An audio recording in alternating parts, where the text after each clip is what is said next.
Hey everyone, it's Jonathan, and welcome to an episode that's a bit all over the place, but we always end up back on topic, eventually. After Sarah and I talked about Disney's Alice in Wonderland with Jenna, I decided that we needed to go deeper into Disney's history with the story and go all the way back to one of his very first shorts, Alice's Wonderland. A very tangentially related to the book short that was more of a pilot or proof of concept rather than a genuine adaptation of Alice in Wonderland. Of course, to do so, I had to have Jenna back. She knows more about Alice history than I ever will and is a Disney history buff to boot. And then I also had to get my other Disney history geek friends on as well, so Eli, Sanza, and Mark Brown are also joining us.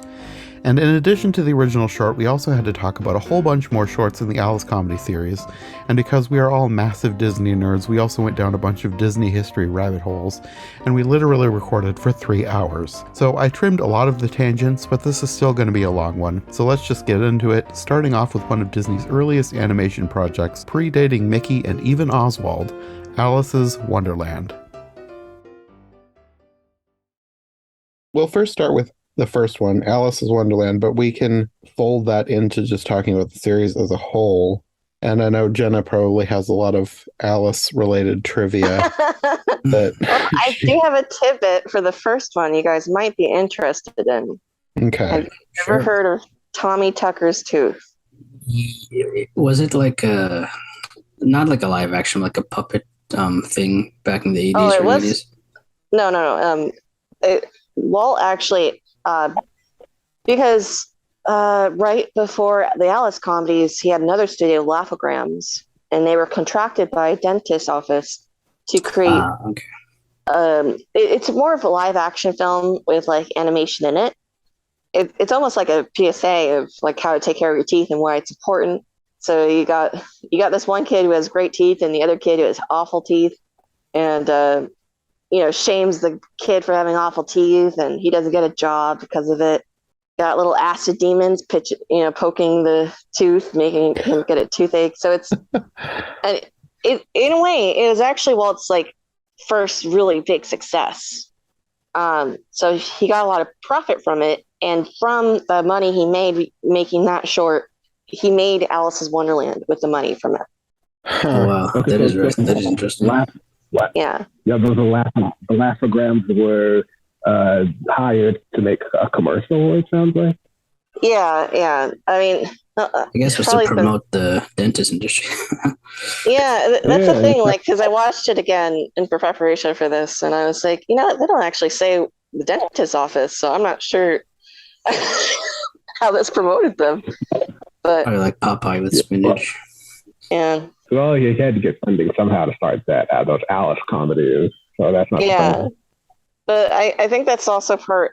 So if anyone's seen Alice's Wonderland, it kind of ends very abruptly. Yeah, well, a lot of these end rather abruptly. I mean, true, but I mean, she's falling off a cliff and then it just ends.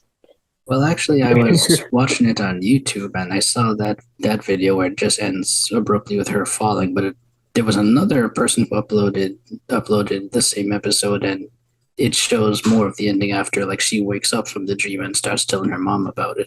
So I don't think that's the actual ending. Huh. I don't know that version. Yeah, I found multiple versions of a bunch of these. And with this one, the one that I watched in full has her falling off the cliff and she wakes up as she's falling and she's like telling her mother what she's been dreaming. Yeah, you know what? Now I do remember that. Yeah, the version where they cut away as she's falling off down the cliff, I think that was in the bonus features on one of the Alice in Wonderland DVDs. Yeah, that's how I know that one. Yeah, well, that is weird. But like Mark said, there is a longer version that ends in a different place, and that's the one I saw. I think it was on YouTube or something. Yeah. It was, yeah. And by longer, I mean like 4 seconds longer. Yeah. Right. Yeah, it's not a very long scene. But I don't know. Disney's very strange about that in regards to releasing these older shorts. They'll release bits and pieces of them. So yeah, the one that's on the Alice, I forgot the DVD, but it's on the Blu-ray as well for Alice Wonderland. It ends very abruptly with her falling off the cliff. I don't know why. Yeah, me neither. Maybe it was a mistake. Maybe there was a version where that piece was cut, and then they found another version to fill in the ending. That's what I guess. They probably found the long version after Disney, like home video, like found it, and it was too late to add it. And so they just had the cut version for the bonus features, but they later found the longer version. Because the quality of that version is very good. So it must be like a different copy. Yeah, the quality varied wildly between versions and shorts. It really does. Yeah, I wouldn't be surprised by that. So what do you guys think of the first one? I thought it was fine, but I realized as I kept going that it was probably the most boring one. I agree. Yeah. Like, I mean, I guess I've seen this before, but it's been so long that I'd kind of forgotten. And I was expecting a little bit more Alice in Wonderland related stuff. And this is basically, it takes the very vaguest premise of a girl falling asleep and having a dream about a crazy land and goes with that, but it doesn't take pretty much anything else from Alice in Wonderland. Yeah. I'm interested in the Alice comedies, but we're from an early Disney history than an Alice perspective because of that. Yeah. Yeah, it seemed more like just an introduction to the series of the girl coming to Walt Disney's office and looking around and all the animations that they're working on. One of my favorite scenes in that is in one of the, what do you call it, the cards where they write the dialogue. It mentions something about like how everything that Alice saw that day made it like makes a girl's heart flutter or something like that. And they were talking. There was like you saw animation of like boxing cats and boxing dogs. I don't think that's the correct. What do you mean by that's what makes a girl's heart flutter? Well, I thought it was a very strange specificness to it. Like, why not just a kid? Yeah. Why a little girl? Yeah, you know what? My impression of that short, I watched that like recently in preparation for this. But yeah, like my impression of it, I don't think that live action and animation combined that often in those days. I think that was really rare when that was released. Well, there was a series called Out of the Inkwell, but it was kind of the opposite. Yeah, that's the other one I was thinking of as well. Yeah. Yeah. You're right about that. Yeah, it was a little similar. It's similar, but it wasn't like a live action person in an animated world. Yeah. I guess you could say it was kind of like the first half, right? So you got the characters coming out of the inkwell, like you're animating the characters in the live action footage.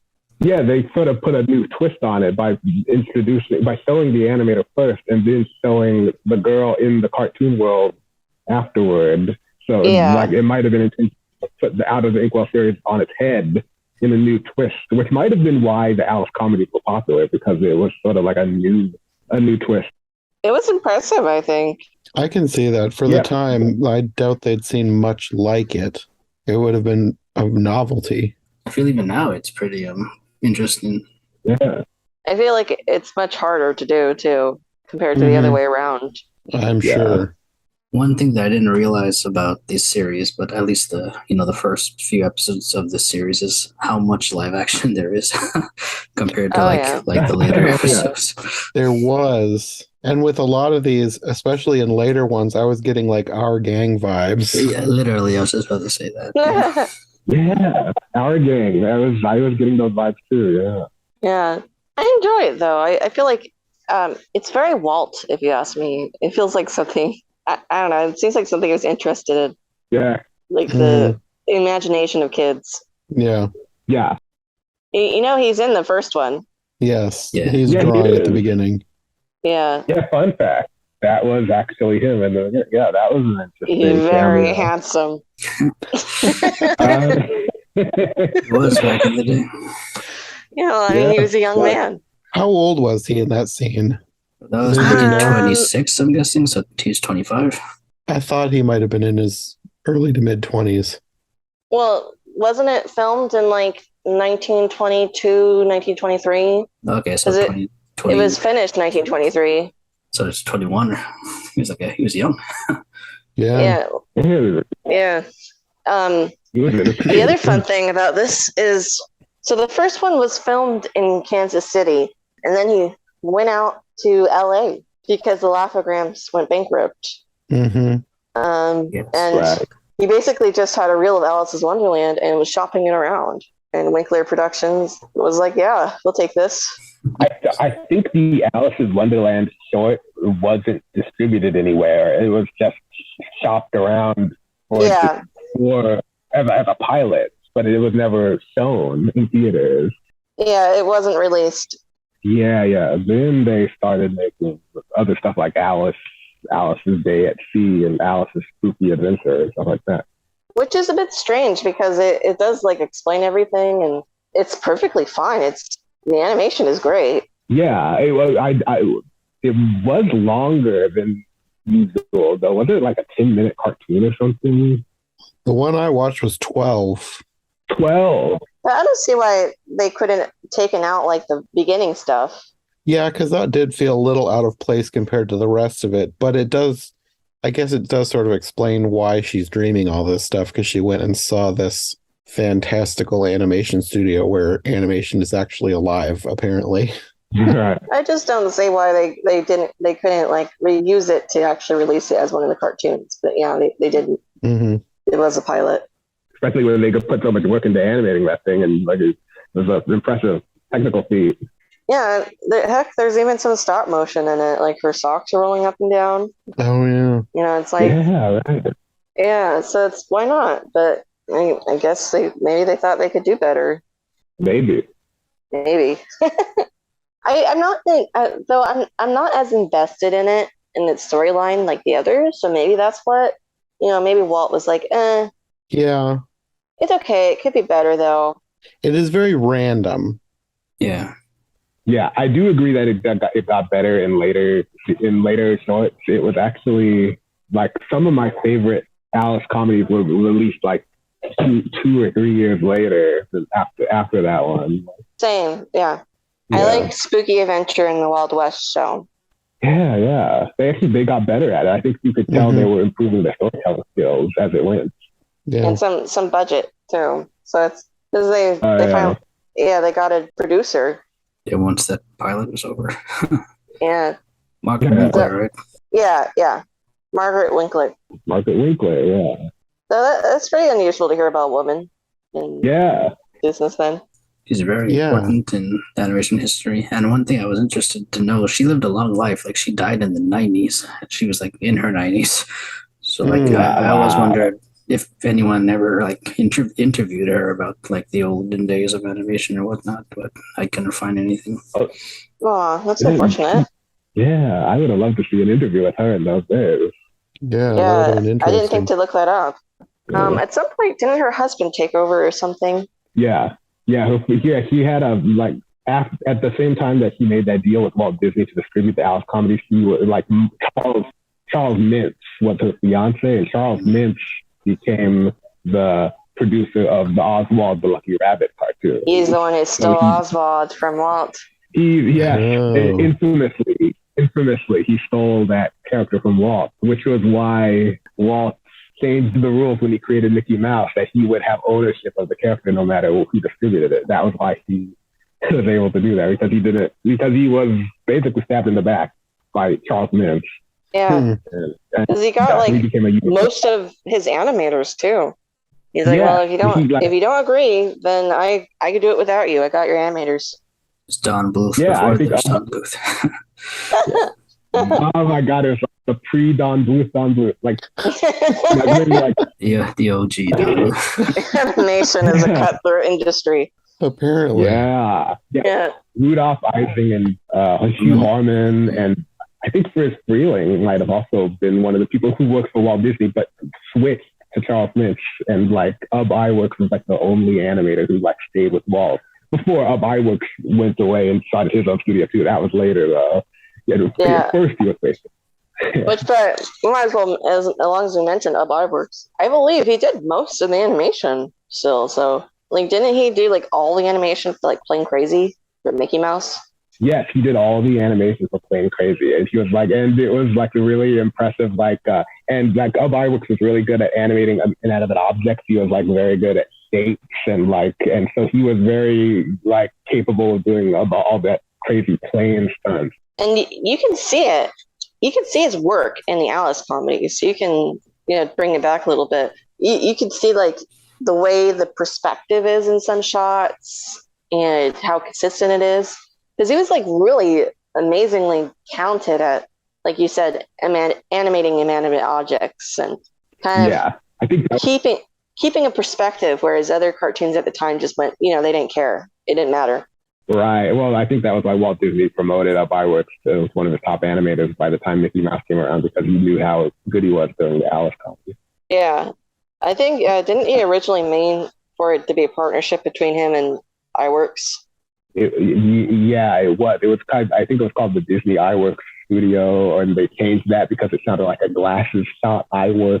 So like they didn't like that. Iwerks does sound like glasses. Yeah. There was literally a glasses company, called Iwerks. Yeah, and they didn't like that, so they didn't call it that. I just like Interesting. But Iwerks, like I said, he eventually left Disney because he thought Walt Disney was hogging all the glory, and Iwerks wanted more credit, so he decided to form his own studio later. Yeah, which fair enough to him. I actually haven't explored much of his later stuff. I think after that he came back to Disney, right? After that didn't pan out. I think so. You're right. Mm-hmm. You're right. He did go back. He created Flip the Frog. Flip the Frog is probably his most famous creation, but I remember Flip.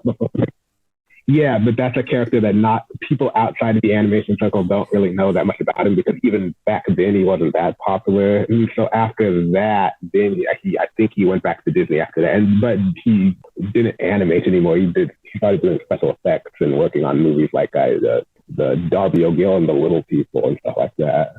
So it's kind of, in a way, I feel like Alice's comedies are definitely like Walt's brain, he's like, this is my idea, because he's always had a fascination with like the Alice stories, and the idea of having a live action girl in an animated Wonderland would continue on later. But I think you could say it's a showcase of skills, though. Yeah. This was the first time I've watched them, and they're definitely a lot better than I expected them to be overall. Isn't it crazy to think about next year is going to be the 100th anniversary of Alice's Wonderland? Yep. Isn't that nuts? D23. I didn't even think about that, but yeah. 2023, wow. 23, yeah. Oh, wow. Well, we're about to celebrate the 100th year of the Disney Cup, because that's also when the Disney Brothers Studios started. Yeah. Disney was founded in 1923. Yeah, so it's literally the 100th anniversary. It's gonna be cool. This is very timely, Jonathan. I'm sure he did this on purpose, right? No, I wasn't even thinking about that. Oh, Virginia Davis, the little girl. What do you think of her? She was good. I think of all the girls, I think she was the best, or like I could see her as Alice, and maybe just because of the episodes I've seen, the ones with her in it, there were just a lot more for her to do, and I just thought she brought something to the role, and I think she's the name that people remember when they think of Alice from these series. I thought she had great facial expressions. Yeah, Walt actually liked her so much. He was like, I'm going to California. I've got a producer, come with us. And her family's like, okay. I was going to ask how that worked, because you said they moved, and she stayed in the shorts, so that's interesting. She moved out to LA. Hi, my name is Walt Disney. I don't have much success yet, but I'm moving to the West. Y'all want to come? Sure. The rest was history. I believe later when she grew up, she actually worked in the ink and paint department for Disney. Oh, interesting. And she did some live action reference work for Snow White later. I know she lived a long life. She was like 90, I think, when she passed away. Yeah, she lived a while. She didn't really get any recognition for her work with Disney until like towards the end of her life. Yeah, Yeah, I think she's an official Disney legend, right? I think she got that. she got to being a ask if legend she- before she died. Yeah. That's Good. So, but it's kind of weird though, isn't it? Like you help jumpstart this company, and you don't really get nobody really like remembers you until like yeah. Mhm. Then later, like, oh yeah, you were a part of it. That, Make you a legend. that's life, I guess. Yeah, it is. I feel like that happened to several people from the early days, that they just kind of got forgotten about until somebody later on realized, like, yeah, they deserve more recognition than they've gotten. Yeah, that did happen a lot. And I feel that's the importance of historians. I think that's what we as historians Hmm. do best. We're able to Look back and see Right. who did what and who should Yeah. have been more recognized and whatnot. Yeah, that's true. Yeah. I don't know if there were any film historians like around in those days because film was just starting out. So, like, Yeah. Yeah. There was no history. Yeah, that's like saying if there's a TikTok historian, I guess. Yeah, no, I mean, Oh, wow, that would be Oh, strange. There will be someday though. There'll be papers on it. That is kind of what I find fascinating about historians. I say that as being kind of one myself. Nice. Mhm. When you're living it, you don't really see the need to preserve it or recognize Yeah. people. Oh yeah, you don't have to tell the studio executives that because they do not care about preserving film at all. Mhm. We always have to convince them to do that. Like, Yeah. Can you imagine how much digital lost media we have now? Like how many TikToks get deleted before they're downloaded by somebody? oh my God, yeah. I never There could even be some brilliant thought of TikTok. that. Has to be Because that happened a billions. lot in early film. A lot of films just got left in the dust. And we think Sadly. now, like, why didn't they preserve them? It's the same thing. Yeah, I write about film history all the time, so I hear about a lot of films that are just like gone completely because no one thought to preserve them, or because they got lost in a fire or something, or because Oh yeah. like Mm. Didn't that happen I to a feel lot of laughograms? That they're just gone. yeah. Well, I I know. think even a lot of these Alice comedies are missing. Yeah, Right? I read there was Yeah. 16 completely lost and one partially lost. There's one that's in a Danish film archive.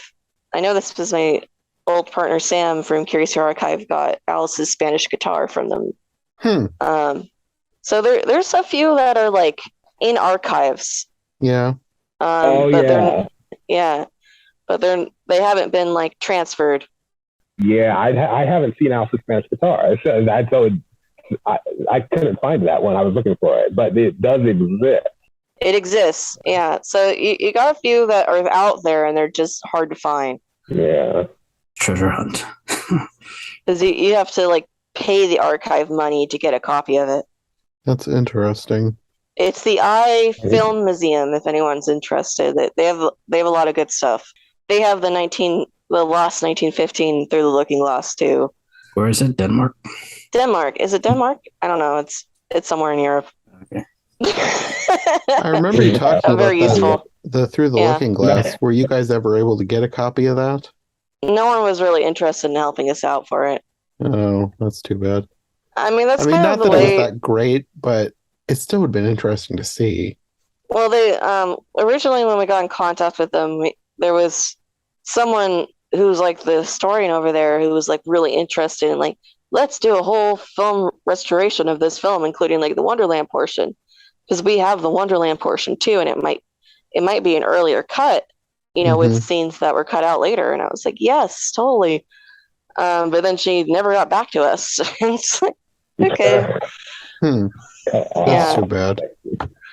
And then the Lewis Carroll Societies didn't care, so that was fun. And nobody ever takes film history seriously. It's frustrating.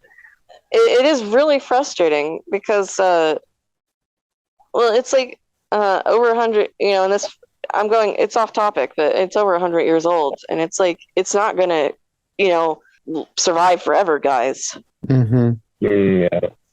That's still so bizarre to me. Like, I know we've talked about in the past about the Lewis Carroll Society. They don't really care too much about the adaptations. That seems so Yeah. backwards to me. Like, you'd think that they would be the ones who would care the most. It actually Yeah, right. it happens in a lot of literary societies, not just Alice. Because I've had other people like from I forgot what they call it, the Ozians. You know, people are into Oz. Mm-hmm. Like because there's so many annotations out there, and people just don't care. Like they'll love the book, and they're just like, whatever. And you don't get that as much for like early Disney stuff, because you get people out there who do care. Mm-hmm. But I feel like it's still a little damaged sometimes. Like for instance, you have we know of at least one short that's in an archive that's just hard to find. There might be more out there. Disney makes it hard to find too, because they're kind of copyrighted but not. Confusing. I thought they were in public domain at one point. Technically, yeah, they're public domain, but they make it very. Do you remember when they quote unquote bought the rights to Oswald? And vaguely, and that's how all the newspapers were framing it. But really, there were no rights to Oswald to purchase. It was public domain. Oh, so, I see what you're saying.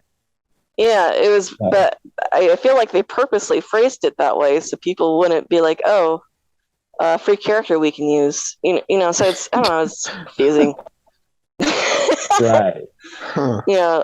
So it's, I think what actually happened was they bought like the film reels or something to the Oswald cartoons. Okay. But it's public domain. So that's able to put them on DVD.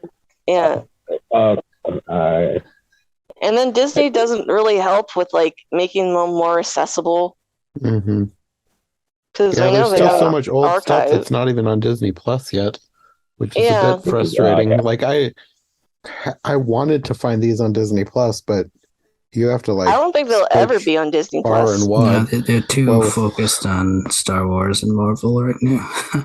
Like not even all the Mickey Mouse cartoons are on Disney Plus. Only very select ones. Not even the entire Disney canon is there. I think Make My Music that's missing. Yeah, Make My Music is still missing. It's like, okay, just take out the scene you have a problem with then. Jeez, just come on. And you don't even have to do that. I mean, you could put two versions, but like they already have warnings on a bunch of them. Like just put like a Peter stronger Pan has warning. And now they've got they've put in the parental guidance so that they can have the more explicit Netflix Marvel stuff. So now they've got that. So why can't they do that? Yeah. But I don't even get Make My Music because they already released it on like DVD with what's it called? The Hatfields and McCoys. They already they've already released it without that segment. So what's the problem? I was thinking the same thing. They already had a version without that. But so why are they releasing Peter Pan with content warnings, but they're not releasing Make My Music with like cutting the offensive stuff out? Like it sort of seems like an inconsistent policy. I think it's more that there doesn't seem to be. Sorry, no, I think it's more. Sorry, no, go ahead. It's that they don't feel there's a demand for it, so they're not in any rush to do it. I feel it's more. Well, that's really frustrating. There's no demand. Well, see, that's what I assumed it was the reason why there are so many cartoon shorts made by Disney that aren't on Disney Plus, because there are a ton that are missing. And most of them are missing.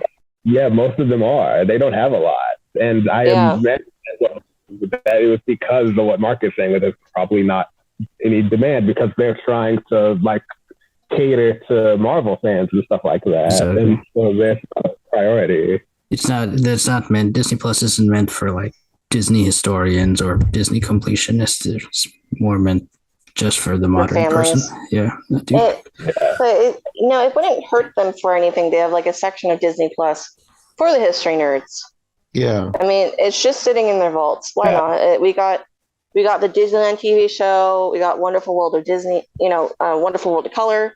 Yeah. There's so many things that they could just put on there for us. At least for me, I don't think they even need to do much restoration on them. I'd watch them if it was kind of grainy footage. Like, it's still interesting. Yeah. Like I'm friends with a lot of people who are into like Disney's live action movies, and I think that someone said in one of our Discord chats that it's been over a year, probably a year and a half, I think, since any one of Walt Disney's live action films was released to Disney Plus. They have some of them are definitely missing from Disney Plus, and I don't think they'll ever be put up. Yeah. In particular, it's not Walt era, but I wanted to show like my friend Something Wicked This Way Comes, because I was like, this is like really weirdly dark for a Disney movie, and I want you guys to see it. And I was like, oh, it's not on Disney Plus. I'm gonna have to hunt it down. Like that's a pretty good one. And, yeah, and Walter in the Woods, I think, is also not on Disney Plus, which is the other one I wanted to show them. That's also pretty good. That's pretty scary. That's like the scariest Disney movie, I think. Yeah, but they are Disney movies, so it's like, you got your content warning there. Yeah, why not? I think it's just demand. No one's begging them, or not enough people are begging them to put them on yet, so they're not rushing to do it.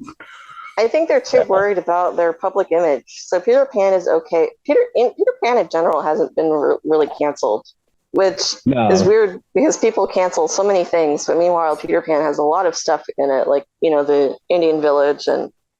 It's been criticized a lot, but yeah, I guess it's been criticized, but people love the story. They're not going to cancel it. Well, like Tinkerbell has her own like straight to video series of movies. It's like it's kind of hard to erase it when you got so many people talking about. And Peter Pan is a popular story too, so it's kind of hard to cancel it, because if you try to cancel it, it's not going to stay canceled. It's Peter Pan.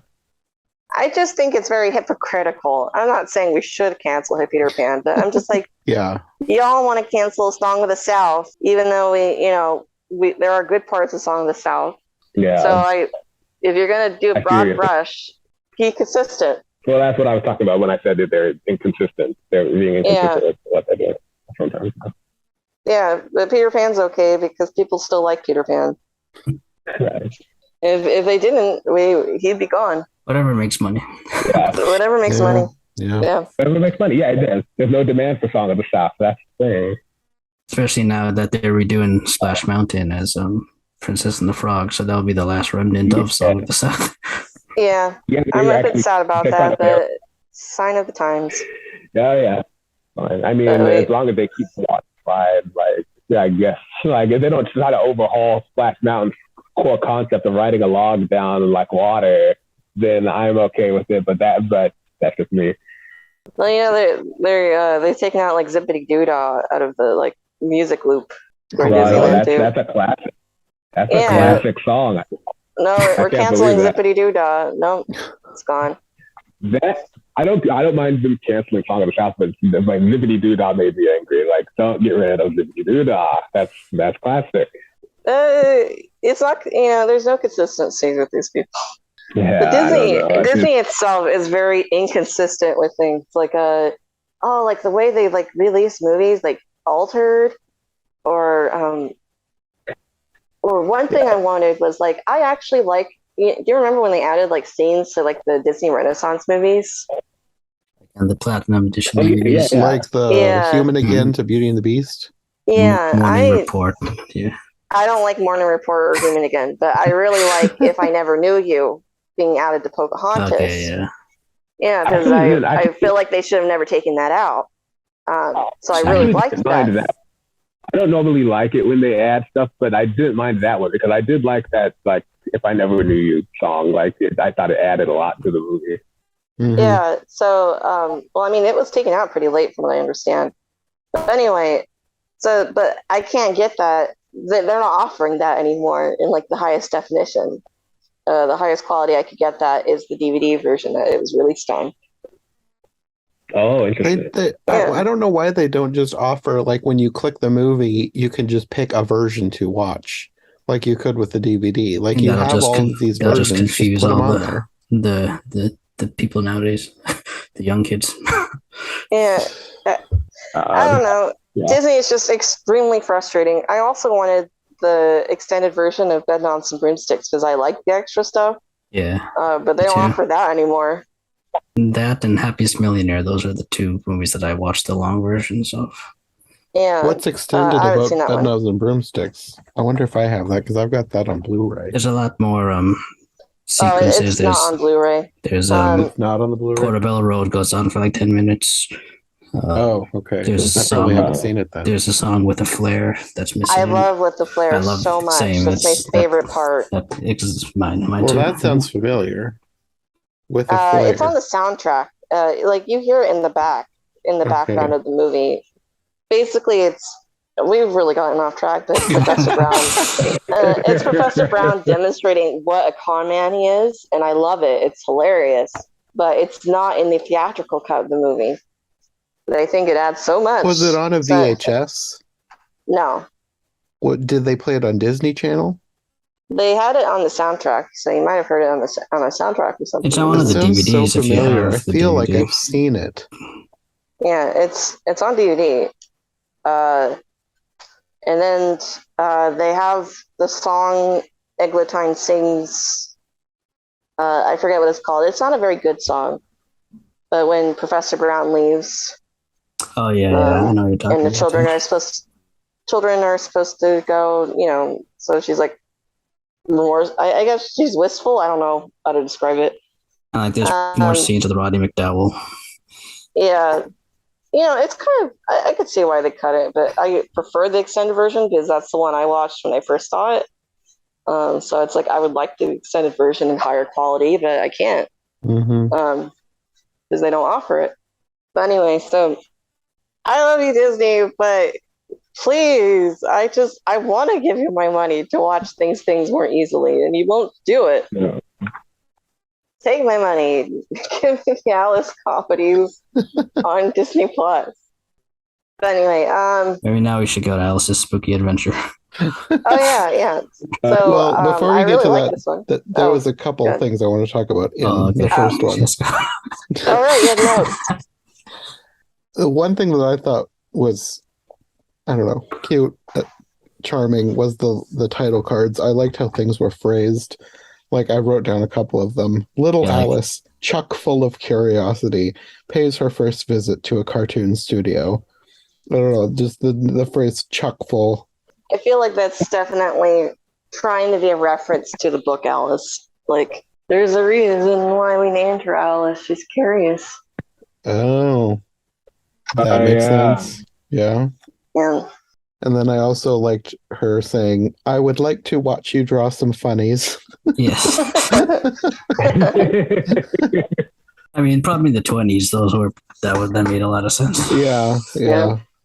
And then I just feel like I need to mention the scene with the reception committee because that scene was parodied in one of my favorite recent animated series, Over the Garden Wall. And the parody is like spot on amazing. Like the whole style of the episode changes into the style of this cartoon. And I didn't know that. Oh yeah, it's really good. I love that episode. It's like if you haven't seen Over the Garden Wall, you need to see Over the Garden Wall. It is. I haven't seen it in a few years. So I can't remember what you're referring to. Okay. Yeah, I need to. I watched it, but I need to rewatch it now after you said that. Yeah, and it's one of those things where like my cousin Sarah does. Like, she doesn't watch a whole lot of modern animation, but she watched this and it's one of her favorite things. Like, we did a whole, like, full, at least 2-hour podcast on Over the Garden Wall because there's so much historical reference stuff in it that she's, like, totally into. Like, that's one of my favorite episodes that we've made because Over the Garden Wall is amazing and there's so much you can talk about in it. And each episode is, like, only 10 minutes. Yes, and they pack so much into those 10 minutes. Well, I have to check that out. Oh yeah, it's good. We were just talking yesterday about we need to watch Over the Garden Wall again. We need to have an autumn themed party and watch Over the Garden Wall. Jonathan North watch party. Yeah. But I also wanted to see what you guys thought because in that scene, something about it reminded me of, I don't know if you've seen this. There's a Wizard of Oz cartoon from 1933 and there's like a parade scene in it. And I didn't know if you guys had even seen that cartoon to be able to say if this felt like that cartoon or not. I don't remember that cartoon. Okay. I don't think it was it's not a cartoon that like most people know about. I'm not sure that it was ever even released because there was like a lot of legal complications when it was first made.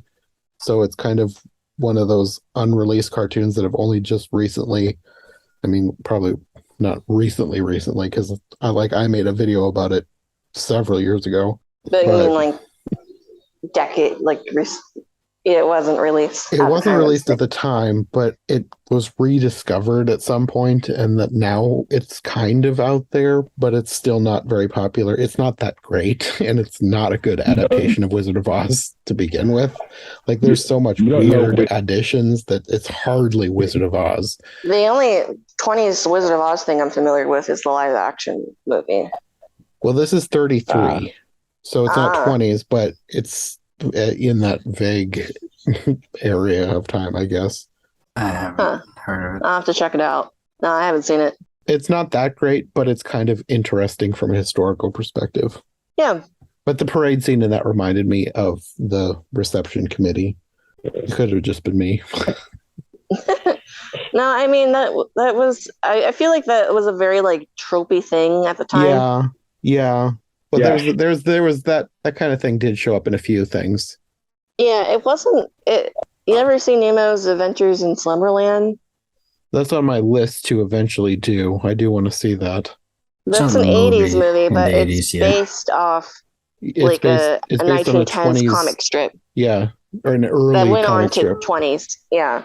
They're making a new Netflix show, I think, based on it. Oh, really? Oh, yeah, good. with like Key from Key and Peele. Huh. So I don't know too much about that, but they kind of have a welcome parade for Nemo when he comes. So I feel like it's a very tropey thing at the time. Yeah. I remember a lot of parades in old cartoons. They like their parades. America had more to parade. They had more to parade about. It was pre-World War II. They weren't that sad yet. You saw like parades in Looney Tunes. You saw parades in Silly Symphonies. There was even a movie called The Big Parade, and that came out in the 20s. Yes. There's a cartoon we're going to talk about later called Alice's Little Parade, but it's a different type of parade. Yeah, I was going to mention that when we get to the. I can't wait. And actually, I was going to mention too. Speaking of Little Nemo, the original title of this was Alice in Slumberland, which ties back to the original Nemo cartoon, which was Nemo's Adventures in Slumberland. That actually would make a lot more sense to me than Wonderland. Yeah, because she falls asleep and it's her dream. I'm guessing it was. Walt's like, it's not obvious enough. I guess there was legalities with that. I guess Slumberland might have been copyrighted at that time. Yeah, it could have been to associate with Nemo. It said working title, so it's not like that title got very far in the process. Because at this time, Nemo was very popular still. Yeah. So it was probably a reference to that specifically. Yeah. She's like, I need you guys to understand why I named her Alice, though. It's not obvious enough. Yeah. Like you said, there's nothing like Alice in Wonderland, the Lewis Carroll story, but let's call her Alice and let's call this Wonderland and let's do it anyway. Yeah. I just need you guys to understand what I'm doing here. That's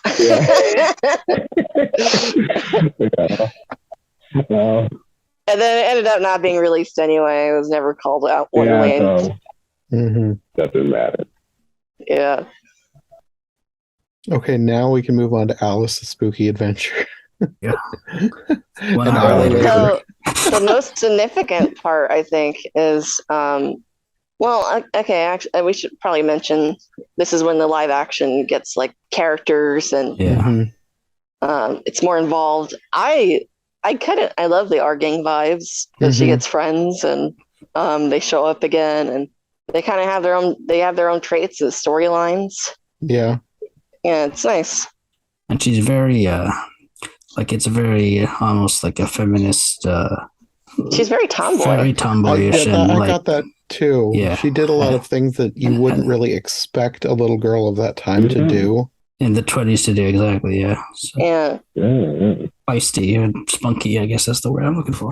Yeah, she's spunky. She's like, I'm going to go in the house then, cowards. You know, I'm in charge here. Or Tubby O'Brien. Yeah. Yeah, Tubby O'Brien. I love that Tubby name. O'Brien. Tubby is a very interesting character, I think. He's actually, you know, you see him and you're like, oh, it's the fat kid character, right? Yeah. But he actually is pretty prominent in the shorts. So that's one thing that I didn't realize about these shorts when I watched this is how many other kids there were in these shorts besides just Virginia Davis. There's all these other kids, and who knows what happened to them? Are they still alive or? Yeah, I don't know anything about them. I don't know if they ever got any recognition for what they did. Probably not. I don't know their names. I don't remember which one, but I know one of the kids had a clickable wiki page, and he was in like hundreds of movies or shorts. Well, that's cool. And I don't know about all the rest of them. I just know that one of their names was clickable. So somebody got recognition. There we go. Yeah, but what did he get recognition for being in early Disney? That's the question. Oh, probably not by the Disney company. Just one of those Or things on Disney his fans. trivia page. Yeah. I like this short when she goes in the haunted house and, you know, they say spooks are living there. And then, like, it doesn't take much for them to try to persuade the audience this house is haunted. It's just empty and there's, like, literally nothing else that seems haunted about it. There's a box that's stop motion, but it turns out it was a cat inside it. Yeah. Like nowadays you have like cobwebs and a dark atmosphere or something. Back then, it's just, hey, this house, no one lives there. It's haunted. Maybe the cobwebs wouldn't pick up. I don't know. Yeah, could be. One thing I wanted to mention before we get too far, in the scene with the kids playing baseball, one of the kids had a bird cage for a helmet. Oh, I didn't know that. Cracked me up. It's that kind of attention to detail that I think really makes. I feel like it really shows how invested Walt was in these early ones, where you can see his attention to detail and things like that. Where he's thinking a kid wants like a helmet, he can't find a helmet, bird cage. Well, Walt Disney always went all out, like in the creativity department. So. You could tell how invested he was in these shorts at first. There's a lot of care. Yeah, a lot of care. He really wanted them to be entertaining. Birdcage would make people laugh. And I feel like there's also a lot of like, I feel like Walt was really good at, you know, remembering childhood. And, yeah. Like I'm thinking of, for instance, like his later movies like Pollyanna. You see the kid like putting a penny on the railroad track and seeing it run over by the train. And I mean, that's something kids would always wonder, like what would happen if you did that. And, you know, of course, haunted house. What would happen if you went in the haunted house? Yeah.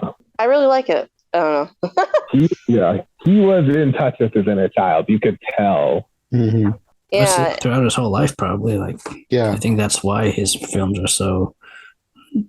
I don't like the word relatable, but I mean, everyone can resonate relatable with them. Yeah. Yeah. Well, he always said that he did things for the young and the young at heart.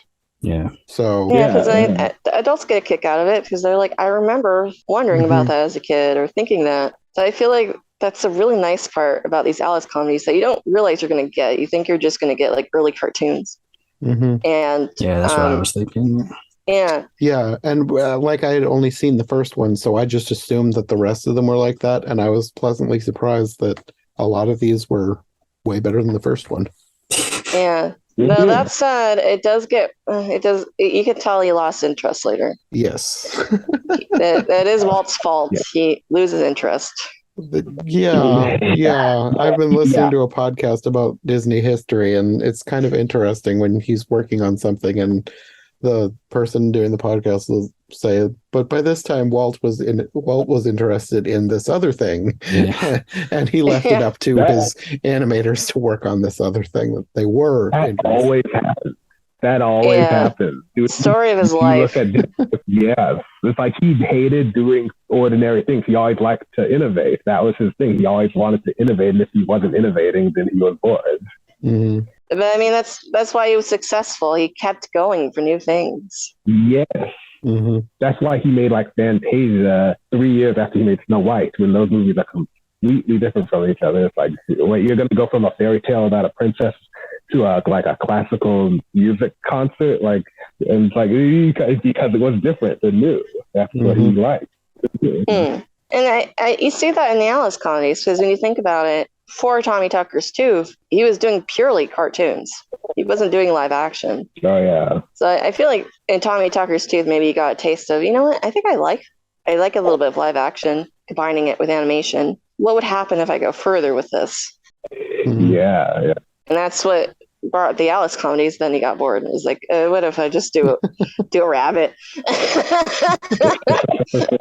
It'd be easier." Yeah.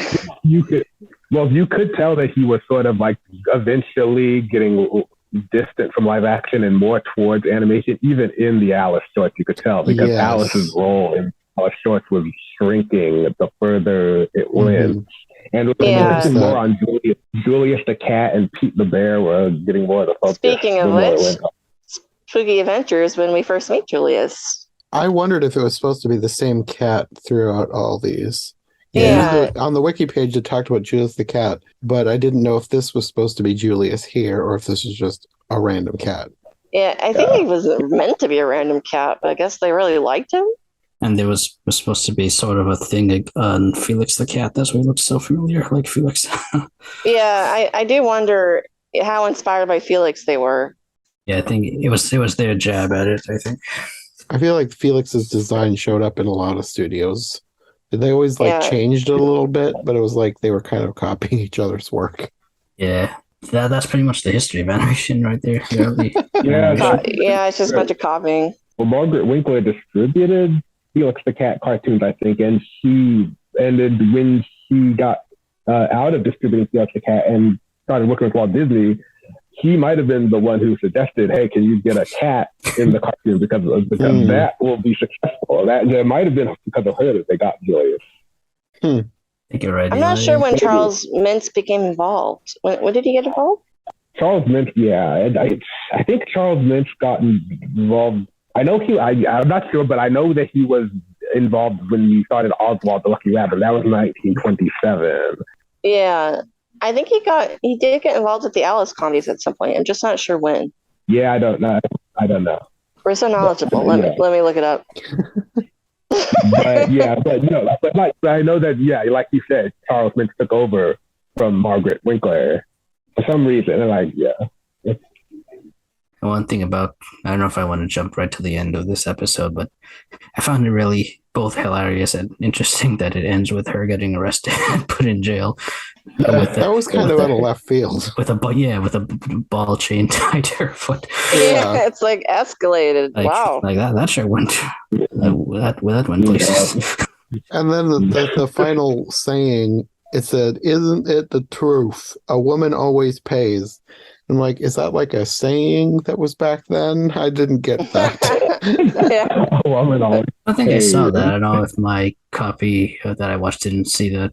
I saw a Danish version or something. Yeah. I think that's probably what it was. There were several versions online. I think I watched two different versions. One was in another language and I wasn't sure what it was saying. And then I found another version, but they were both of very different qualities. One was very clear and the other one was like very grainy and hard to watch.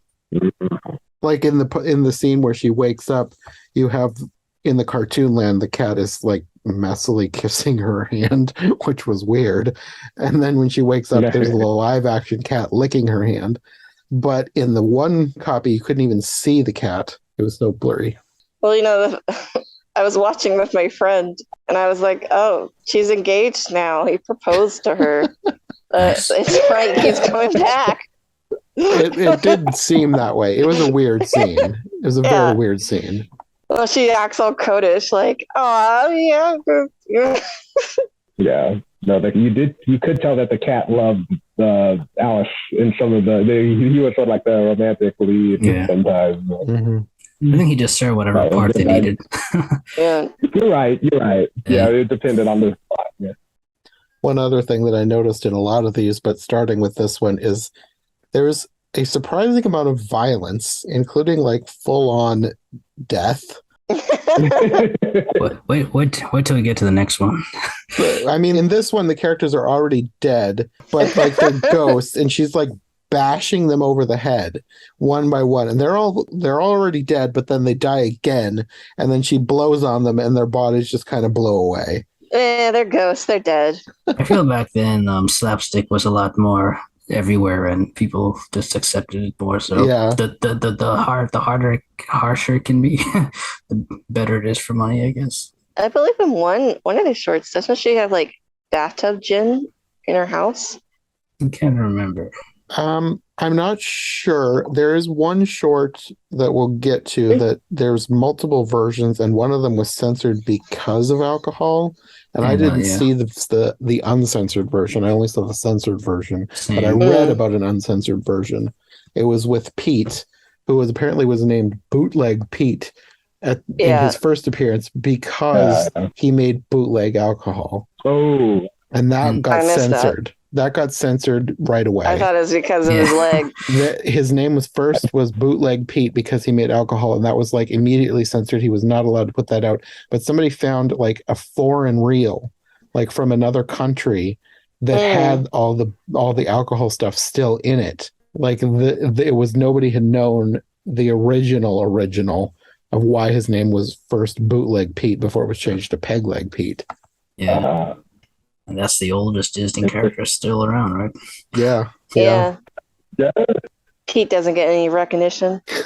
I never knew he was a cat until like a couple years ago.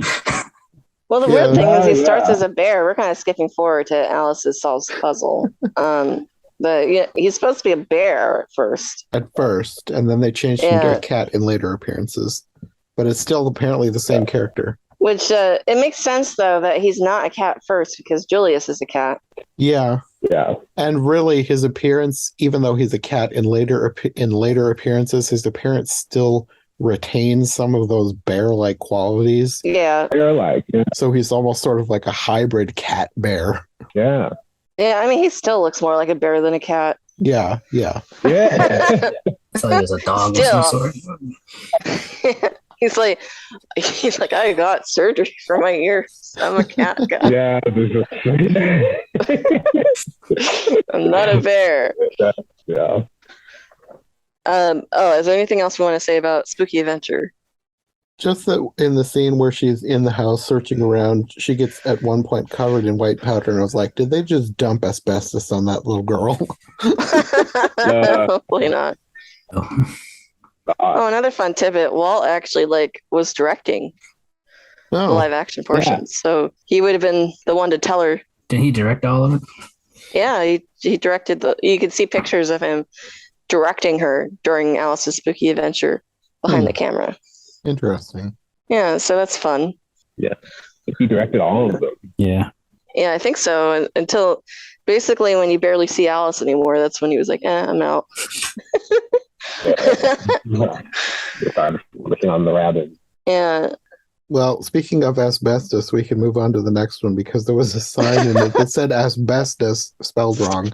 I was like, is that supposed to mean applause? Because they had a lot of intentional misspellings to be like cute kid misspellings of things. And like, did they just write asbestos? Alice's Wild West show. I don't know. I thought they just meant asbestos, but I'd never figured out. That's the only thing I could think of. I thought it was like they were pretending they were being sponsored by asbestos because I would have done that kind of thing as a kid. Like I pretended asbestos. No house is full without it. I pretended I had a radio station as a kid, and I would actually say sponsored by such and such product, and So I just figured it was that because that was a thing they sold back then. And it was sold as something perfectly harmless to use around children. It was like, I was just reading the other day about them. They made there was a certain brand of cigarettes that had asbestos in the filters, and they sold it as being like pleasant for your lungs or something like that. It was like, no. And then later on, those ones killed people way faster than even normal cigarettes. Yeah. Yay, history. Yeah. Sometimes you just don't know what's gonna happen. You have to take a gamble. You gotta smoke some asbestos. You never know. But you speaking of smoking, like she smokes a cigar. This one Yeah. pretends to smoke a cigar, which Another reason this will never be on Disney Plus. That's I exactly think it. it's animated really well, though. yeah. No, Like I all the stuff in this one's probably my favorite. It's the best one, I think. Even though there's a lot of stuff that people would probably say is very questionable today, this one just had the most, I don't know, creativity. It's the most our gang one, I think, because all the kids just do so many cute little kid things. I would have loved as a kid to like put on a show like this. Mm-hmm. I would have loved. I always like fantasized about doing this as a kid, but I never had any friends who would have done it. And Nah, yeah. so this really appealed to me. And then you got Tubby coming in, and you're like, I Tubby thought you all were O'Brien. friends. Yeah, Tubby Tommy O'Brien. Bryan and his gang are here. Oh, They'll bust no. up the show for sure. Yeah, we're gonna quit before he does anything. But I'm so impressed at when they come and sit on that bench and it bends and bends but never breaks. Yeah, I'm kind of like, what is that bench made out of? Yeah. It's very cartoony. It's very cartoon-like. A very sturdy but flexible wood. Yeah, apparently. Like rubber I or like- something. I don't know. I like how in the saloon on the stage, there's a sign that says like "No shooting allowed," like Yes. loudness. And No there's a sign that says booze. booze. No minors. And there's another sign that says everybody get drunk. And I think it's supposed to say hooch, but it's spelled hoosh. Yeah, I remember that. Oh, I don't know. I think it's all obviously it's questionable, but I think it's adorable. Yeah, I loved / was hilariously disgusted by the scene at the beginning. Well, first she's selling tickets and somebody pays in dentures, which she accepts as payment. And then they go in, and then I was like, a truly horrifying scene in the age of COVID. When a child buys a glass of lemonade, which is just a glass of water that the kid dunks 2 lemons in, or it dunks a lemon in twice. Yeah. Then the kid drinks most of it and leaves. So the barkeeper pours the rest back in to sell to the next kid. Yeah. But that's so something kids would do. I know. Yeah, That's why they're I was just like lemonade. hilariously disgusted. I feel this one, the writers, or if it's Walter, I don't know who else wrote this, It's but probably like, Walt. he did a good job with writing the jokes and all that in this one. Yeah, He really I'm sure went to they town. probably were reminiscing about things that they did as children, because this all seems very realistically kid stuff. Like, that's why this one felt so much like our gang to me, because it was just, this is stuff that kids would do. Yeah, if they could. What if they could? I would totally put on a whole stage show about the Wild West if you let me. If I had a crew, heck yes. Right. I liked how Alice is like, I'll do it myself then. She's like, I could totally keep these kids captivated. Mm-hmm. Yeah, that's when the animation comes in, because she starts just telling a story, and then it turns to animation, a lot of violent animation. She literally kills everybody. That's Oh my gosh, yeah. There's blood on the wall. In the people back. around her, surrounding her, and she's just blown off from her. It's like, oops. Yeah, in the first short, she shoots all the Indians but one, who runs away in crutches. And then in the second one, I think she accidentally shoots the light out, and then when the light goes back on, everyone's literally dead. Everyone is dead. Except for the bad guy she was trying to shoot, which I guess is the joke. Another joke that I loved in this was the bad guy, Wild Bill Hiccup.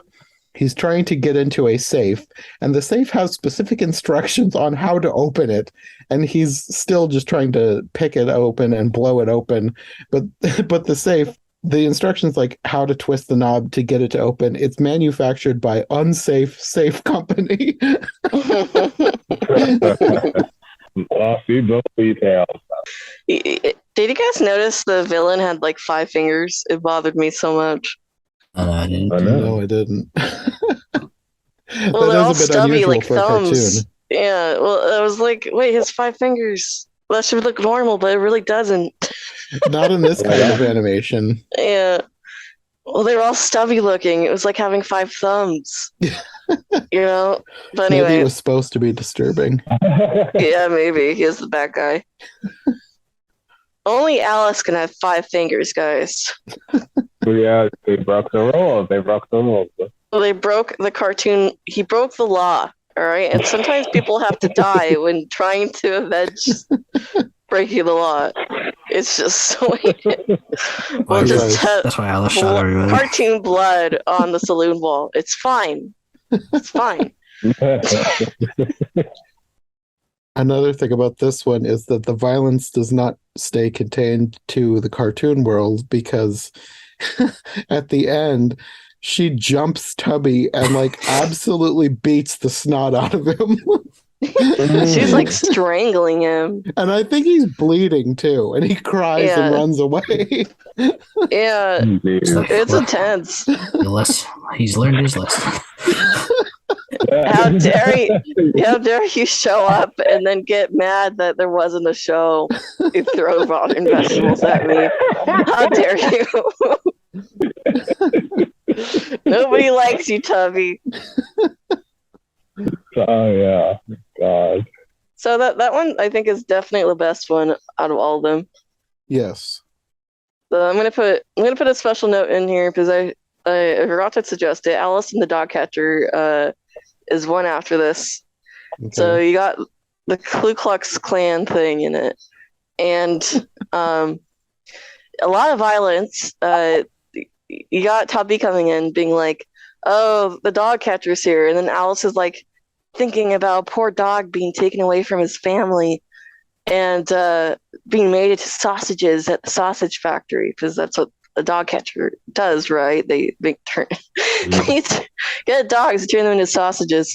And then at the end of the cartoon segment, there's like a link of sausages. Well, okay, like most of the puppies get to a home, and the mama's like, "Oh, you're back," and then you see a link of sausages come out. It goes, "Ma," and she goes, "Oscar," and What? a dog is turned into sausages. Yeah. Hot dog. Right. And then there's like this huge car chase. It's actually really impressive with the dog catcher's vehicle. And there's even a point where it's like driverless. You just see it like going down the 1920 streets of LA. But like seriously, the beginning of the Ku Klux Klan is so weird. So the kids are pretending to be in the Ku Klux Klan, and they got like paper bags for hoods. Yeah. I think the joke is that they don't know what the Ku Klux Klan is, because at some point they take off the paper bags, and the black kid is in it too. And I don't remember this. Why don't I remember this? I feel like I would remember the Ku Klux Klan being in an Alice comedy. Well, they call it the Ku Klux Club, but it's definitely supposed to be the KKK. Okay. They're like holding up letters that spell out KKK. And I need to see this again. So this would have been when the second clan, I guess, was in around. The second clan? Yeah, because I guess Ku Klux Klan had three different periods. Iterations? Yeah, so I think this was the second one. Interesting. Well, I guess that's another reason that these will never be on Disney Plus. Yeah, that one will never be on Disney Plus ever. You learn something every day. Anyway, I'm sorry, I totally forgot to suggest that one. I highly recommend it just to be like, what am I looking at? Right? Yeah, I'll have to enlighten myself after we're done with this. Wow. You're welcome. So I expect we'll hear cancellation of the Alice comedies any day now. Yeah. Yeah, I don't think you could cancel something that's not even really out there. Nobody knows about this. It's fine. I do think it's funny how it's just casually on YouTube. It's fine. Yeah. Well, a lot of stuff is. Yeah. I mean, I'm glad it is, even though it's kind of terrible. It's like I don't want to like fully erase history because it's still interesting to know what they did in the past, even if it is Yeah. I do think it's historically cringeworthy. interesting because Yes, it's like yes. people, the Ku Klux Klan was not really a thing in the West where these things were filmed. So it's like I'm not saying they didn't exist. They totally existed. Segregation existed, but like it wasn't as big as like in the South. Hmm. So I really do think the joke is supposed to be the kids don't know what it is and they just want to be in a secret society because You're secret probably societies are right. cool. You're probably right. So Yeah. but it's just a very intense joke. Yeah, it's one of those things where it's the history of what has happened since has changed how you look at the joke. I guess also because there are like different sectors, right? So some were more violent than others. So yeah, well, that's called not holding up. That's what that is. Yes. It does not hold up. Yes. Yeah. Anyway, so I recommend it as a historical curiosity. The car chase is Yes. cool. Yeah. Yes. Yeah. But it's also kind of the past wasn't squeaky clean. No. Yeah. No, you learn that when you're a historian. The past is not Yeah. And people aren't perfect people either. Yeah. I do make a lot of fun of cancel culture because I do feel like at least I feel like sometimes they miss that just because something is bad, that doesn't need like we don't need to forget that something has happened. Mm-hmm. Yeah. And No, that I agree with that. Yeah. and I don't think that means the Disney company nowadays is racist. That's not, do I think the Disney company should make it accessible for kids to watch? No. Well, the idea that something in the past means that it should affect what happens in the present that's kind of a tricky slope to be on. You need to because the history is in the past, and should we focus on that or should we just focus on trying to make the company better in the future? I feel like that's the question. And I've always been of opinion if you forget what the past is, then you don't know where you are. Mm-hmm. Well, that's what you were saying, about how you shouldn't erase the past. That I agree with because it makes it seem like you're trying to forget the fact that it happened, and you shouldn't forget that racism or stuff like that happened because it happened and you have to acknowledge it. So you shouldn't disappear. It's also kind of like people who believe in being colorblind. Mm-hmm. And that's not really right either because the past still affects where people are today. Mm-hmm. Yeah, I completely agree. So I recommend it as a historical curiosity. Yes. But yeah. That's all I'll say. Yeah. Well, from that one, we can go to Alice and the Peacemaker, or Alice the Peacemaker. The Peacemaker. Because I thought this was funny because we had just watched the one where Alice is literally beating the snot out of a child to move on to one called Alice the Peacemaker. After she beat up Toby O'Brien, she rejected her ways. Yeah, well, that's what's funny because Toby is the one who's fighting someone else, and she's like, "You should make peace, Toby. Ignore that I just beat you up." And yeah, I think the two paper boys are fighting over an adult woman, which was a little weird, but whatever, I guess. I think they're fighting over which one would sell her the paper. Territory. Yeah, I guess that's true. I thought it seemed a little like they were infatuated with her, but they are trying to sell her paper, so I guess that does make sense. That is something people do, but too, they're like, "I'm selling this neighborhood. You can't sell here." Yeah. Like when they close their eyes when she takes the money purse out of her stocking. Yeah, we're not supposed to be looking at that. Oh my god.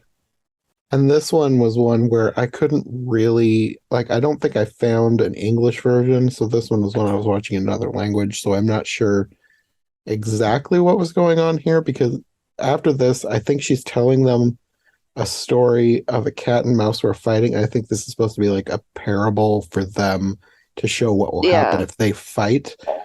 I didn't get that. It didn't say that in something that I could read, but yeah. Well, then the cat and mouse work together, right? Yeah, they work together to fight the police dog. So this cat and mouse reminded me a lot of Tom and Jerry, I like literally the wrote OG that Tom and down. Jerry. So now I'm wondering, in fiction, have cat and mice always been at each other's throats, or was Nah, this just something that just started in silent animation? I think in fiction, yeah, I think it's a trope. It probably has gone on for years because, like in real life, cats eat mice. So And mice and rats can be pretty resourceful. So I think it just is already a good resource for potential comedy. mhm. Sure. And we're most used to Tom and Jerry, but I don't believe they were the first. Well, yeah, clearly not by this, especially. Maybe these were the first. Yeah, well, heck, isn't there even a Mickey Mouse cartoon where for some reason he's mouse sized? And I'm not sure. when the cat's away, it's called, I think. I don't think I've seen that. And it also kind of plays into that. It's been ages since I watched it. I don't remember it very well. I haven't seen that in a long time, so I need to rewatch that. I just remember Mickey and Minnie are like dancing on the piano. Oh, They're wait, tiny. maybe I do remember that. Yeah. I might have seen that one years ago. This is one, like, I watched these episodes yesterday, but I don't remember how this ended. What happens after they get kicked out of the house? They're like being chased by this police dog, and then they ride on a bull to get away from him. Yeah. And then the bull kicks the dog. Yeah, okay. There's a donkey that they paint themselves on a sheet that's on a clothesline that the donkey is behind, and the police dog tries to arrest them, the drawings of them, and the donkey kicks him away. And then the kids in the real world make up, I think. I think that's the end. That's the moral. If you It's a fight bit in life, you'll abrupt. get kicked by a donkey. Yes. The enemy of my enemy is my friend is the moral. So be friends. Yeah. Or else watch the last episode and see what I did to Tubby in that one. Do as I say, not what I do. Yeah. She's like, I know I'm violent, but you guys don't have to be. I think that's the last one we have with Virginia Davis, right? Yeah. The last few we've had were all from 1924. So we're moving on to 1925, and this is Margie Gay with Alice Solves the Puzzle. And from here, it's more like, whereas the first ones were live action segments, and then she flashbacks into animation. This is like the world is already animated, and she's just living in it. Yeah.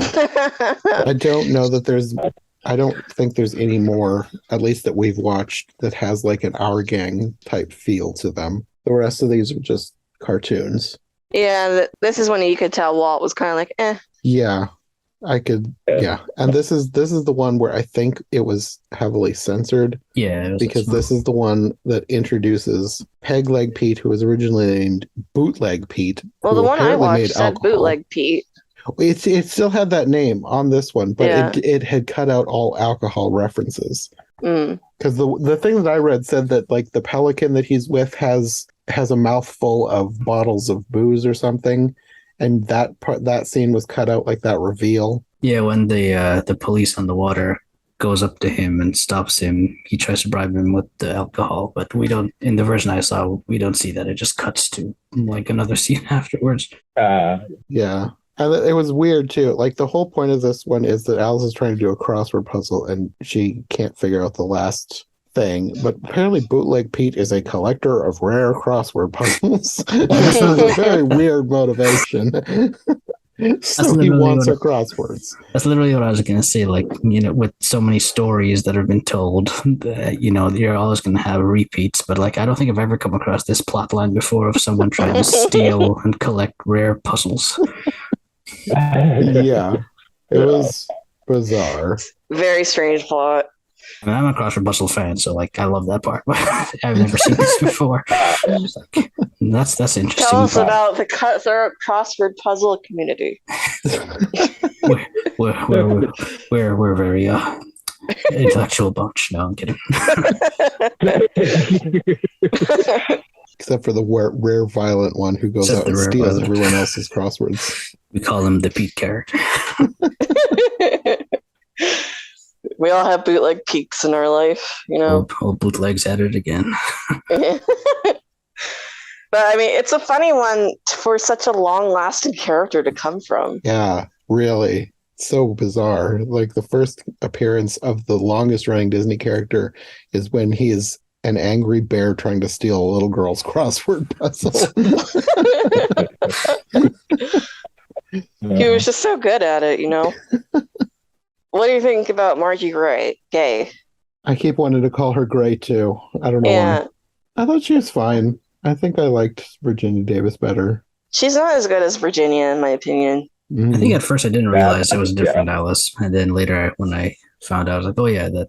Now that you mentioned it, this did not look like Virginia Davis at all. Yeah, right. Yeah, her hair completely changed. I realized at the beginning, but I was also going through the wiki page as I was watching these, making sure that I was watching them in order. So that's why I noticed and was paying attention. But I was wondering too, is this the first one that had actual voices in it? Because the voices were added later. I wondered about that because That was like not it was a thing. the same person doing the cat and Alice, and it was an adult man. I was like, this does not sound like a little girl at all. Well, the version I saw didn't have voices. That was done much later. A lot of cartoon distributors, after sound cartoons became a thing with, like Mickey Mouse, they dubbed older cartoons that were silent so they could still distribute them. Okay. Yeah, I wondered about that because the timeline of like sound didn't seem to line up with this. And I didn't know where the voices came in. Because I believe also in this one doesn't it have words like written out? It does. Yeah. Yeah. Like comic strip type words, like with speech bubbles and everything. Yeah. So it was originally a silent film. That also is kind of interesting then, knowing what's coming up, having the police dog is chasing Pete. There's like a chase and a fight at the lighthouse. The cat punches him and he goes flying through the air. He's literally impaled on a buoy. Yeah, it hurts. And in the version that I saw, he is like screaming in agony.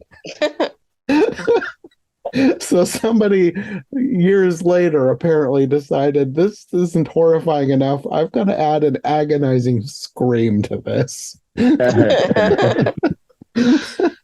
I watched the version without voices. No, thank you. I don't need that. Yeah, it was. I like my mouth fell open. It was like, what on earth?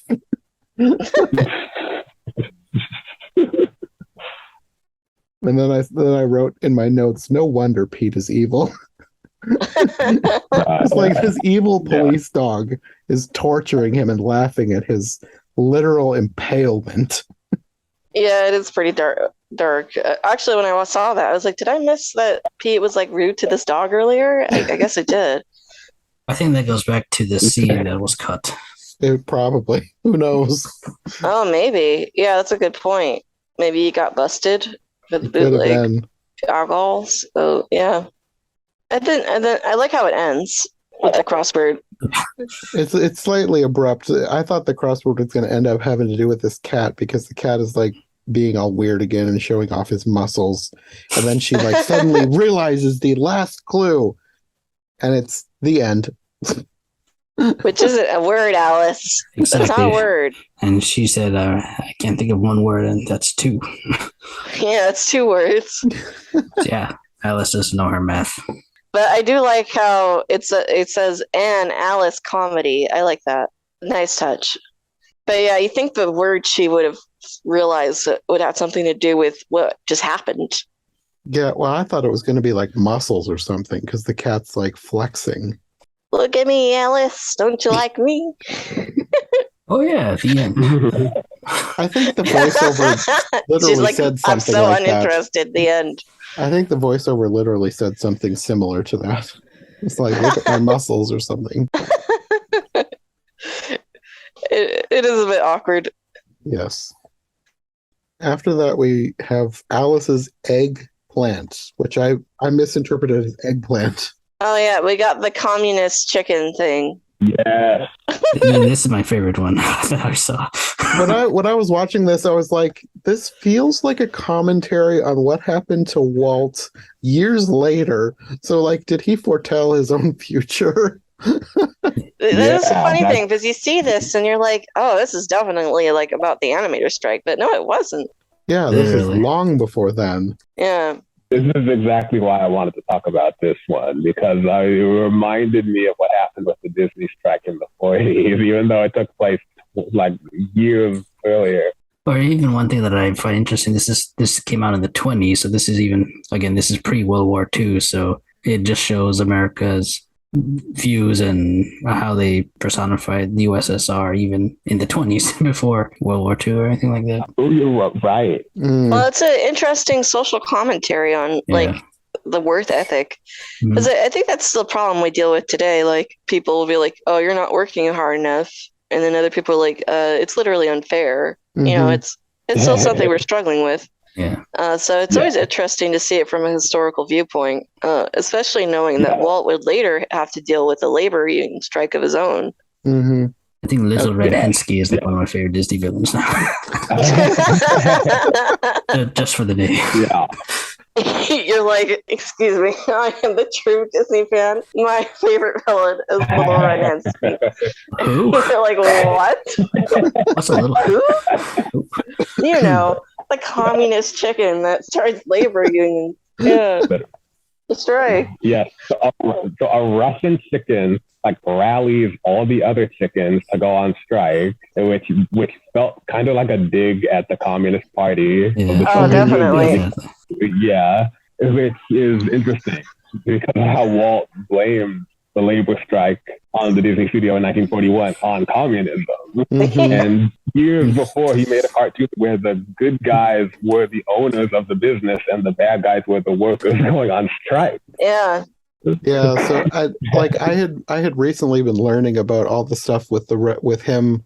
Like I hadn't realized how involved he was in the Red Scare. So I guess I thought when I was in the podcast I'd been listening to about that, I thought it was kind of a new idea for him, that he maybe had been listening to too many people talking about this. But this is something that apparently was in his mind for years. If he made this kind of a cartoon that long before that happened.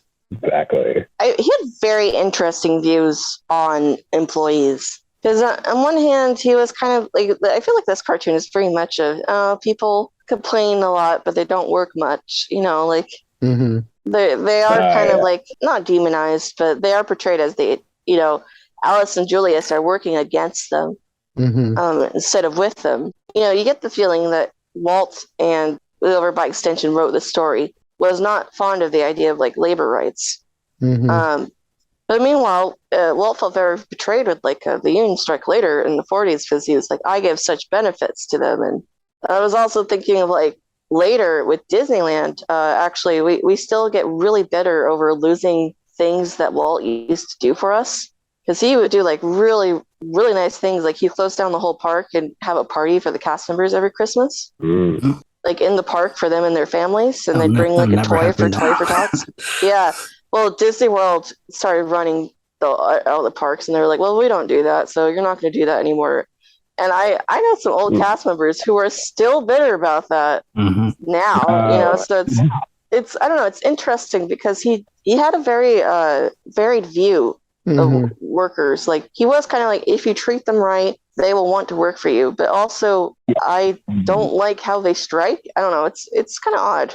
Well, the thing about that was that he might have, it's possible that the way he was framing it was that he thought that the workers who were striking were betraying him, and the way he looked at unionizing was the wrong way to handle it, because, like you said, he gave benefits to the employees and he treated them right, and he was framing it like, oh, Walt Disney Company is a family, so why would you need to unionize? All you have to do is just trust me and I'll pay you properly. And but a lot of people in the 40s unionized. A lot of companies were unionizing, so everyone was looking at Walt Disney like he was old-fashioned when he was against unions. So that was the problem of that was working against him.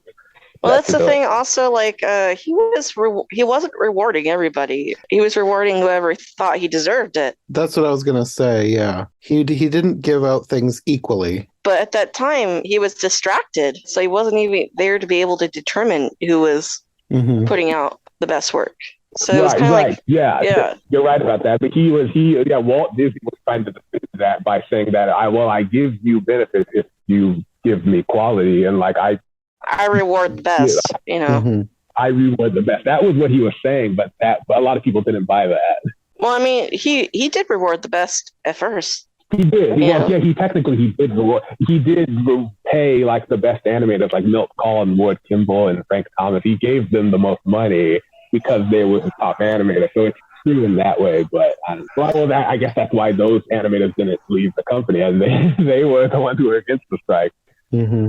Well, that's why he was so hurt by, oh my gosh, what's his name? Art Babbitt. Yeah, Art Babbitt. There you go. Yeah. But Art anyway, Babbitt, yeah, we're getting kind of distracted here again. But it is really amazing. Yeah, I do want to mention one more thing about this cartoon, though. Like, this is the person who plays Alice in this cartoon. This is the Don only O'Day. Alice. Yeah, this is the only short where Don O'Day plays Alice, and Don O'Day would be better known as an adult by the stage name Anne Shirley. Yeah, she played Anne Shirley. Oh, really? Yeah. Yes. Interesting. She was known for playing Anne Shirley at some point. Yeah, I've never seen it. I hunted down those because one day in the future I would like to do every version ever of Anne of Green Gables because I know they're kind of hard to find. I need to watch more of those. I've only seen the 80s TV movies. Yeah, those are the main ones. Yeah, but she was really well known for that role at the time. Yeah, so much so that she changed her name literally to Anne Shirley. Yeah. He literally their name to Anne Shirley. After the 1934 version of Anne of Green Gables, which she played Anne in that was when she changed her name. And yes, that person was Alice in a Disney short for one short. Yeah. Yeah. And it was this one. Oh, is Anne of Green Gables' last name Shirley? Yeah, Anne Shirley. Anne Shirley. Oh, interesting. It's kind of like if Benedict Cumberbatch renamed himself Sherlock Holmes or something. Weird when you think about it, but yeah, Anne Shirley is a good name though. So it is a good name. Sean Connery just calls himself James Bond. Don O'Day. My name is James Bond now. I am the character. And they're like, look, we don't want you to play James Bond anymore. We're making a movie. He's like, I am James Bond. You can't make it without. It's a power move. Yeah, it's a power move. He doesn't want to play with George Lazenby or anybody. Like well, the character was named after someone named James Bond, actually. But I mean, that does nothing to do with what we're talking about. That's the fun fact by the. Yeah. I wonder, Don O'Day is kind of a cheesy name, so maybe she's like, I'm going to go for that. It sounds like somebody from that era of film, though. It's like Don O'Day. It's like an early starlet. It sounds like a stage name. Yeah, you can tell that's not their real name, unless that is her real name. I don't know. What is her real name? What's her real name? I guess I just assumed it was Don O'Day to begin with. Yeah, was it Don O'Day? Now I need to look it up. Because that sounds like something a parent would name her for the stage. It kind of does. It does sound like a fake name. Don O'Day. Okay, yeah, her stage name was Don O'Day. Okay, what's her birth name then? One thing I want to mention about the Disney strike, while you're looking that up, is there's a book that came out recently, like literally in the past month or two, called The Disney Revolt by Jake Friedman. I haven't read it yet, but it's on my TBR list. I should probably read that. Yeah, it's about the strike. Yeah, it just came out. Yeah. All right, her real name was Dawn Evelyn Paris. Dawn Paris. Interesting. Paris. That's not stagey enough, apparently. Dawn Evelyn Paris. Why would you change your name from Dawn Paris? Dawn Paris is a good name. Yeah, it is a good name. Even if you went with the middle name, Evelyn Paris, that would be a great name too. I think that's better. Paris is a great last name to be an actress for, but okay. Yeah, makes you sound fancy. Yeah, but that was kind of like the just the style of stage names at that time. Don O'Day. Yeah, I think I also didn't recognize that this was a different Alice. I thought it was the same one from Solve the Puzzle until afterwards. Yeah. Well, her hair is so short. Yeah. It's like under a hat, and I think she's wearing the same dress. Oh, maybe that's what it was. So Virginia Davis, actually, she was wearing her own wardrobe, like her clothes that she would wear in her everyday life But I feel like maybe for Margie Gay, they bought their own wardrobe for her because it looks like the same dress that she wears at some point. So I don't know. I do like how this episode ended about how they had to trick the workers into giving their eggs as payment to watch a fight between two chickens whom we never actually see fight. The thing with this one that made the least sense to me is like, if they're wanting to portray all of these chickens as the bad guys, why are they portraying Alice and the cat as being so horrible to them? Schemers. Like the cat is like beating the chickens and like he's forcing the one chicken to lay eggs. It's like she's afraid she's going to be killed if she doesn't. It's like they're not portraying the bosses in a positive light if they're supposed to be the heroes of this cartoon. The American capitalists are always the hero. Yeah, exactly. I wonder if that is the message, because at the end when they drive off, all the eggs fall out, right, and break. Oh, true. It could be. Right. So maybe it's like I guess that's true. I looked at it as them getting their just desserts, but I don't know. True. Actually, there's a lot of overall in this series. There's a lot of like Alice and Julius trying to do like business things, like run a hotel, and just failing miserably. Yeah. Well, that's what happens when a child tries to do something that should like this. Like, children can't run businesses. Well, that's what happens, exactly. As they always say, a girl and a cat should never be business partners. Next, Alice's little parade, back to Margie Gay. And when I saw the title, I just assumed this was about a parade. Literally. Yeah, exactly. I did not expect this to begin with a declaration of war. No, not at all. The most misleading title. The Alice comedies are all about escalation. Yeah. And again, this I mentioned it already, but this was very interesting to me because this is 1926. So again, this is post World War I and pre World War II. So like they had no idea what they were gonna be facing in a few years. It was interesting because a lot of the people who animated this or were part of it, including Walt himself in World War I, they had been on the battlefield. Mm-hmm. Or well, I mean, Walt wasn't like in but he was there. So it's kind of like. It's interesting from that perspective. And also it's interesting, I don't know if you guys have seen the Oswald the Lucky Rabbit shorts, but there's a later one that basically recycles gags from this one, where Oswald's in a war zone. Including I believe they recycled a gag where like Julius goes into like a shop and like gets remade. Oh, okay, yeah. Yeah, he gets blown to bits in one part. And he's like put back together again. It's a hospital of spare parts. They're like, that's what the doctors do. There's literally they take that joke from it. I remember it being Oswald short. That was my favorite gag in the whole short, was the part when Julius's head is blown off by a cannonball and he draws his face on the cannonball and substitutes it for his head. Yeah. I love that because it was like a nice commentary on the fact that their heads are so round and black and like a cannonball can easily replace their heads. Like it's very hilarious to me. But it's just interesting how dark but lighthearted it is at the same time. Yeah. When it's something that the animators probably went through themselves. The characters were like super excited to go to war. Yeah, that was what I think I made a note of that because like the war is declared and everybody's like, that's the parade, everyone running to join the war. And it's like they look happy as they're running to the recruiting station. It's like, that's part of the joke, the cartoons, so they don't really die, right? Well, they seem to die at the end when they all get bashed over the head and there's like a giant pile of corpses. They're fine. They'll resurrect. It's fine. Because here we have Pete again as the bad guy. Yes, and he's leading an army of mice. Yeah. And this is Alice's little parade, but like Alice literally doesn't do a thing. I think she was like in 2 random scenes. Yeah, she hardly did anything. Yeah. No, this short should have been called Julius Goes to War, not Alice. That's what it should have been called. This didn't need Alice in it at all. I think Alice is at the beginning, like leading the army, and then she's at the end when the cat Julius, like he presents all the corpses to her. It's like, wow, you're so great, Julius. Well done, Julius. Well done. Well done. I've taught you well. She's a little dictator. Something like that. Yeah. You learned well from my Tubby O'Brien situation. Nice. Go from beating up a child to going to actual war. Yeah. Yeah.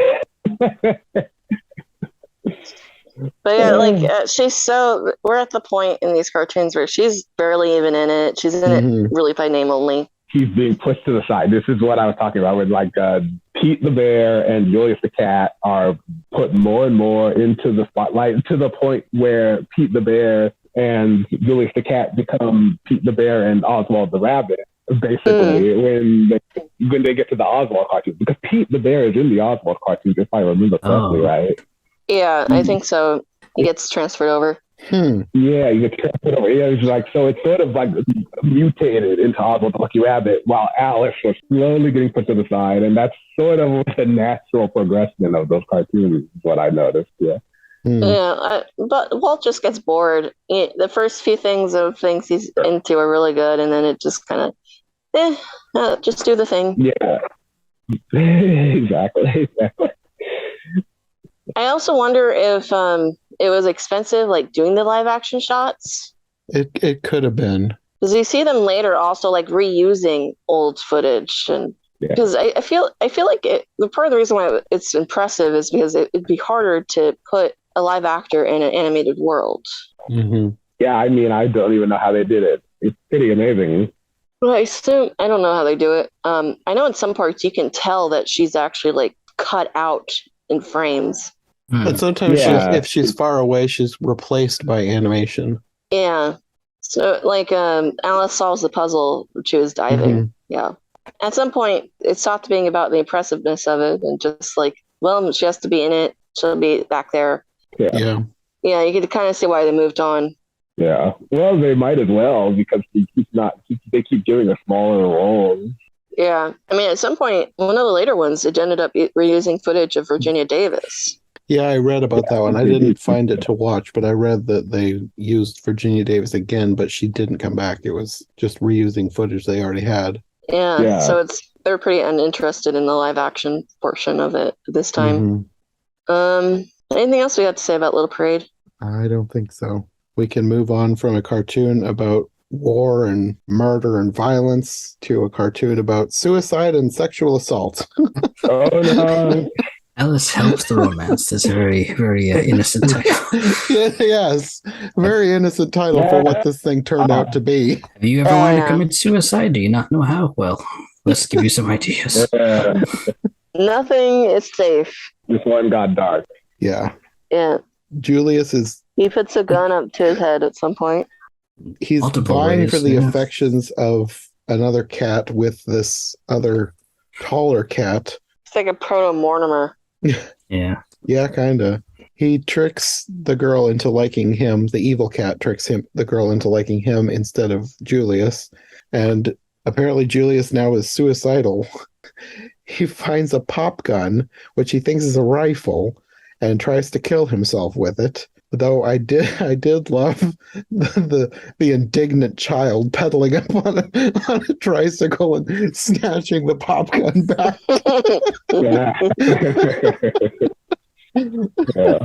And then he continues to try and kill himself in other various ways. And I remember he tries to hang himself or something. I couldn't tell what he was trying to do. I thought he was like going to drown himself, but then he ended up sort of hanging himself. He wanted to drown himself by throwing the. But he seemed like he did it by accident. Yeah. This one actually, this is one of my favorites. This one was actually funny to me. I think to me the thing that was funny was how shocking it was. Plus the gag with the kid on the tricycle, that I loved. He goes standing underneath the safe. He cuts the rope, right? He keeps failing at trying to kill himself. Then Alice is like, no. Rudely saving his life. What's wrong, Julius? What's going on, Julius? What? It's just about a girl. Oh, come on. Their plan to get him back is to make her believe that this cat has fathered many children. Was that hilarious? Oh, my God. All these kids going, Papa. He's like, I don't know this kid. Never seen him in my life. I don't get these romance plots. I can't imagine not. Like, why even bother if she doesn't like you that much? Yeah. Just for you. Exactly. That did seem to happen a lot in a lot of old cartoons, though. Yeah, because you get that with Mickey too, don't you? Like, yeah, Mickey and Minnie and various. I think there's a Daisy one too. There might have been. It happened in the movies too, like the Bongo short with that hideous bear that. Yeah. I'm not a fan of that half of that movie. I don't know why people think it's some sort of underrated gem. I hate Bongo. It's like one of the worst ones. I hate Bongo. I hate Bongo too. You know, I'm glad I found some people to agree with me. Well, I mean, I think the Jack and the Beanstalk part is really good. Yeah, it is. The Bongo part's bad. The second half is good. The first half is. Why was this made? Yeah. I haven't seen it in forever, but I remember being bored by Bongo. It is boring. It's very boring. I can't remember if I thought it was bad or not, but just bored. No, I'm not surprised you were bored by it because it was very slow paced and like there were like two romantic interludes of like them like floating on hearts when like during the love scene and like they were like lasted way too long. The whole thing was just really slow. My favorite part is domestic abuse. Which you get in this scene too. Well, you know, this hug and kiss, the bear fact is this, the bear likes to see it with the slap. Yeah. Very catchy song with abuse. I like the song, but yeah, the slap thing was weird. But basically, cartoons have romance really weird. Yeah. Yeah. I think the idea is they want the story they're trying to say is the hero will always get the heroine no matter what ethical boundaries you have to cross. Yeah.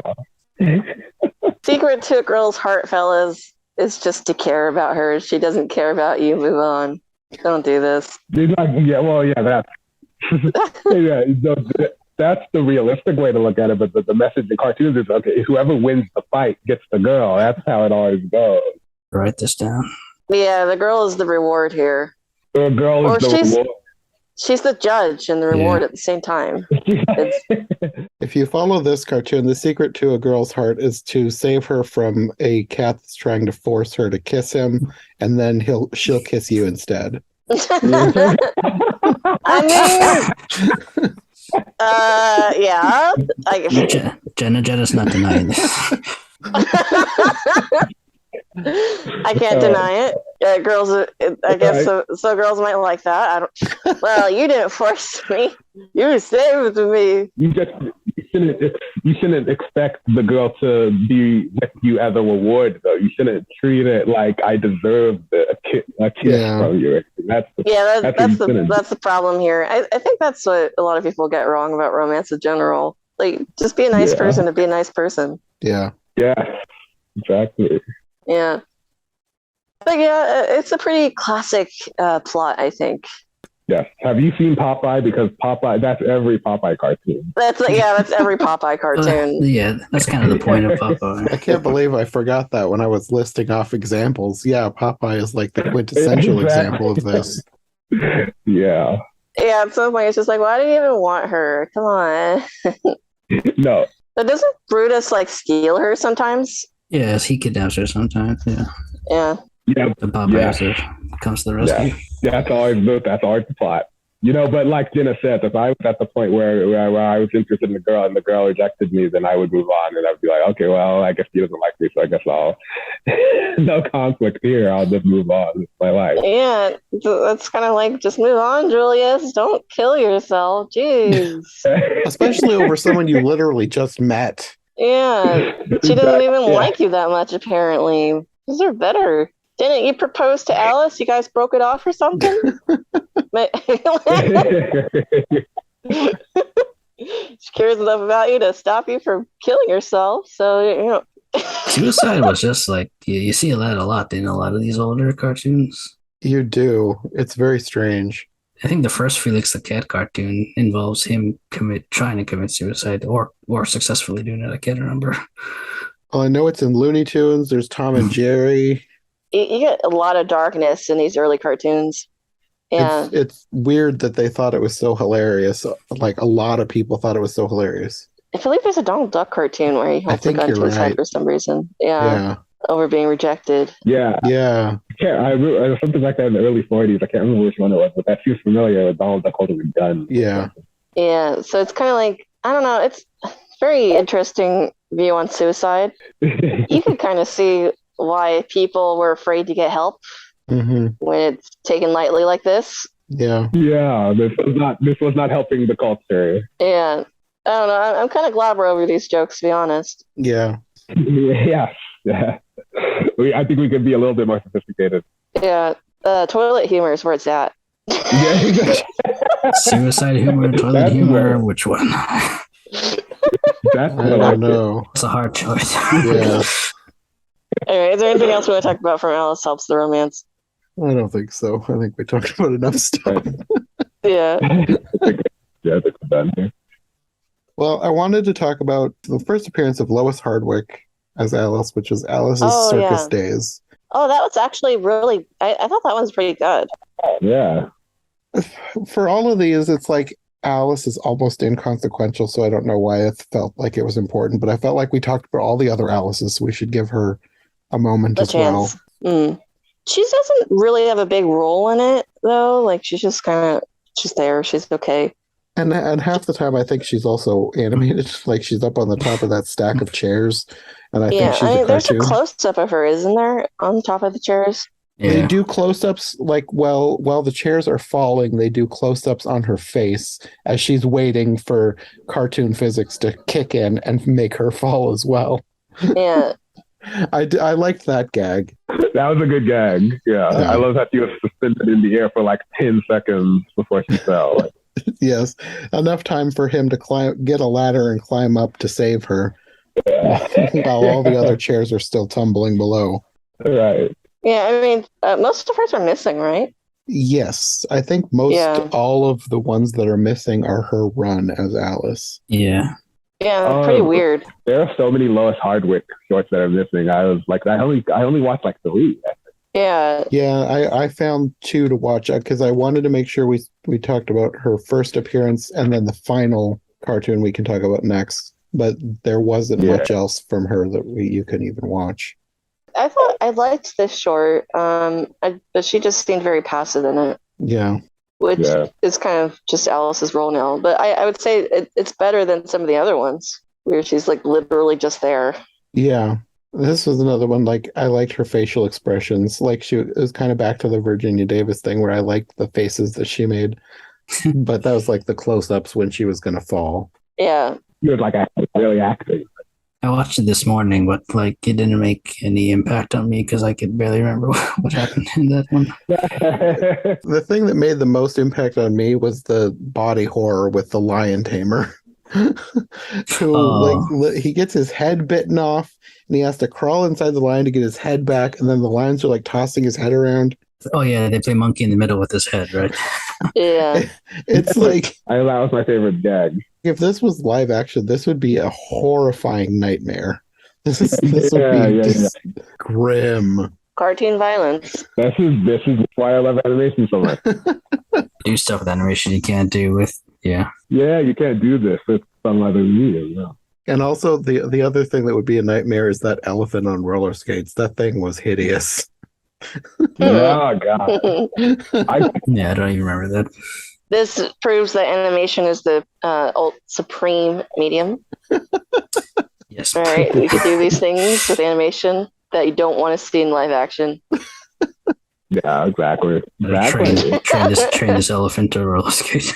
It was more his face. There was just something about his face that was unsettling. It's probably a me thing.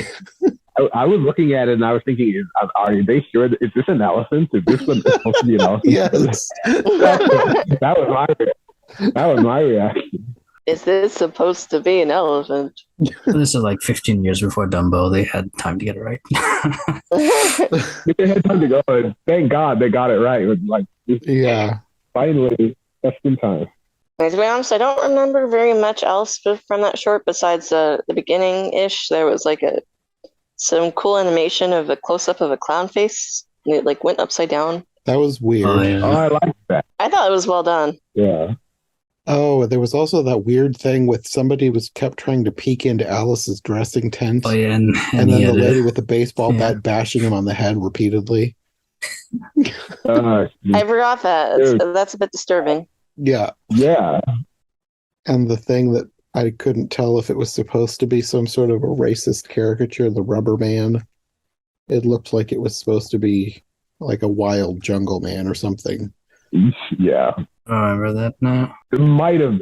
I'm so used to watching classic cartoons that, like, sometimes those, like, racial characters, they all blend together, and I forget, like, when I see them sometimes, because there are so many of them. It's disturbing.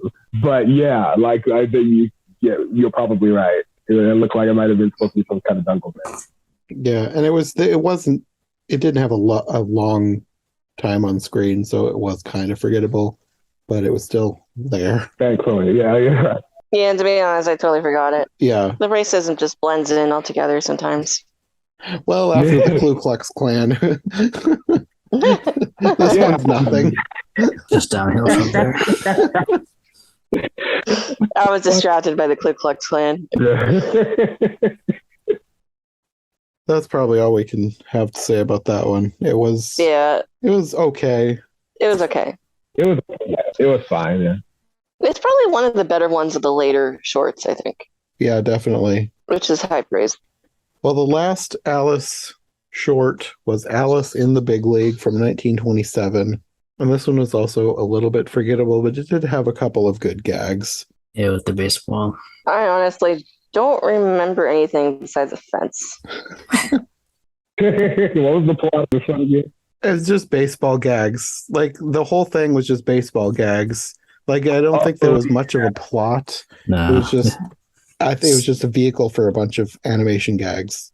Spitballs It's and actually a bit strange that they didn't do that with Virginia, because that seems like such a plot they could have used when they were doing the old R-Gang stuff. Yeah, well, I mean, the first official one had a baseball game, and then it ends with a baseball game, so it's kind of a fitting bookend. True. Yeah. There are so many later cartoons in animation history that did baseball gags so much better than, like, from, like, Warner Brothers and MGM. So, like, this, I couldn't help but compare this to those, which made this seem even more forgettable. But compared to all the other Alice shorts, this one wasn't terrible. I feel like, I don't know, I guess when I see baseball cartoons, I just think of Casey at Bat. It just makes me want to watch that. Yeah. Yeah. Yeah. I thought of that too. Yeah, so, I just think about, Casey at Bat's good. It's just gonna zone out. The main thing I wanted to talk about this was basically just my favorite gags, because there isn't really a story. I liked that the catcher used semaphore to communicate with the pitcher. Oh, yeah. The tiny little flags. And then the pitcher uses his ears to say okay.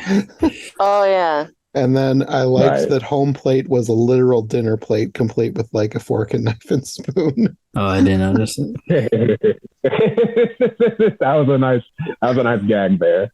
Other than that, a lot of it was very forgettable. It was just a bunch of gags that all kind of ran together. And it ended with Alice as the umpire making a bad call, and everyone pelted her with fruit and booze. And we never saw her again. Yeah.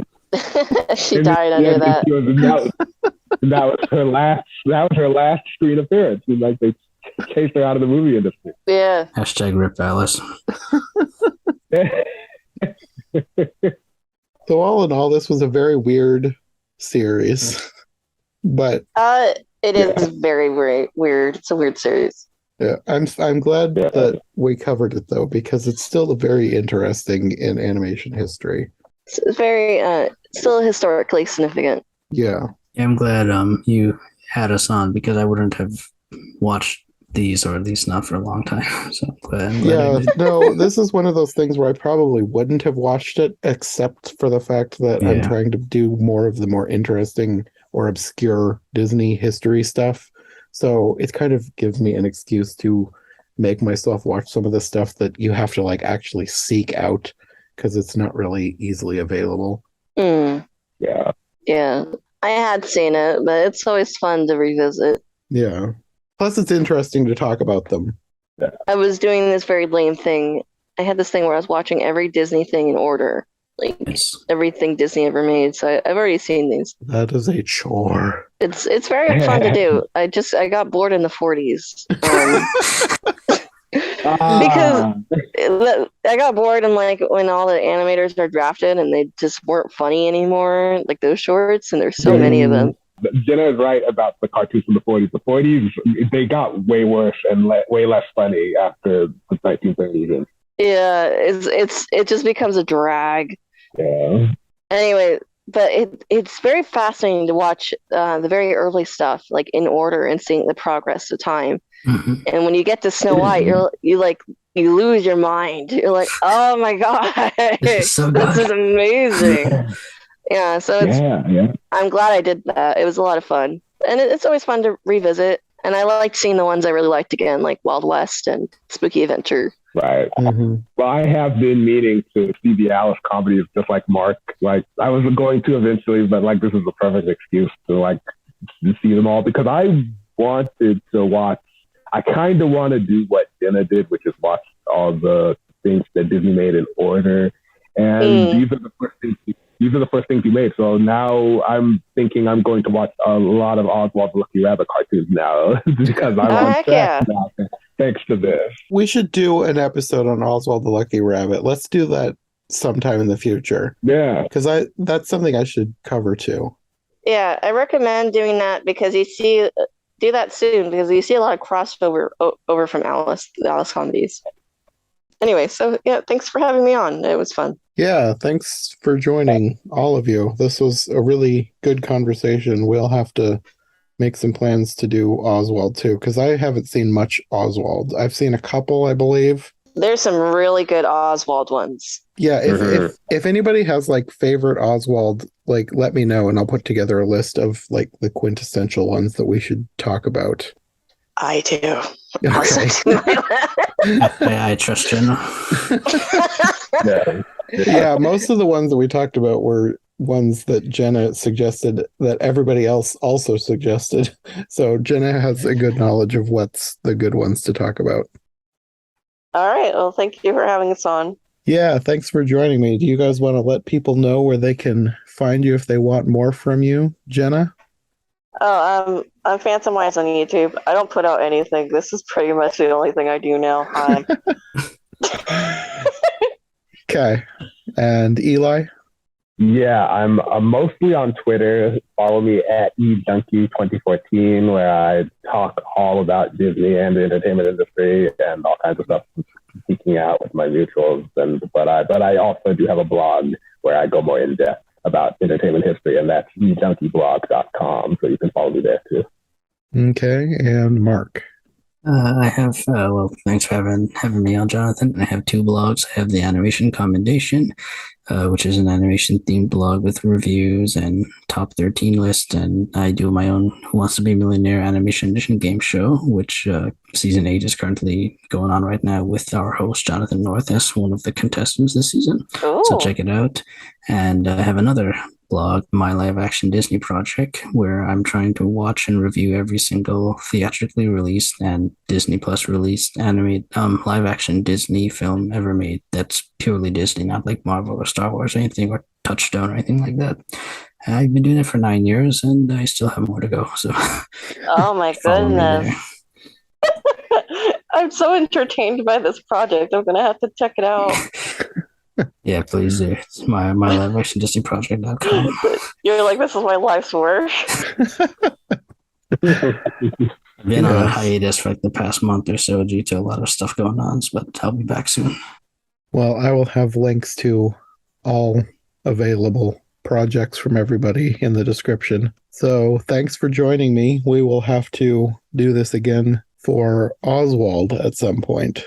So you can be on the lookout for that. Yay. We will see you soon. Thank you for having us. Yeah. See ya. Thanks for listening to this episode of Every Version Ever. If you like what you've heard, make sure to subscribe on your preferred podcast platform or to the Every Version Ever YouTube channel. Make sure to follow my co-hosts as well. Any relevant links will be in the description for easy access. We'll be back soon with another brand new episode, so thanks for listening and we'll see you next time. Come along and pass through the looking glass into Wonderland.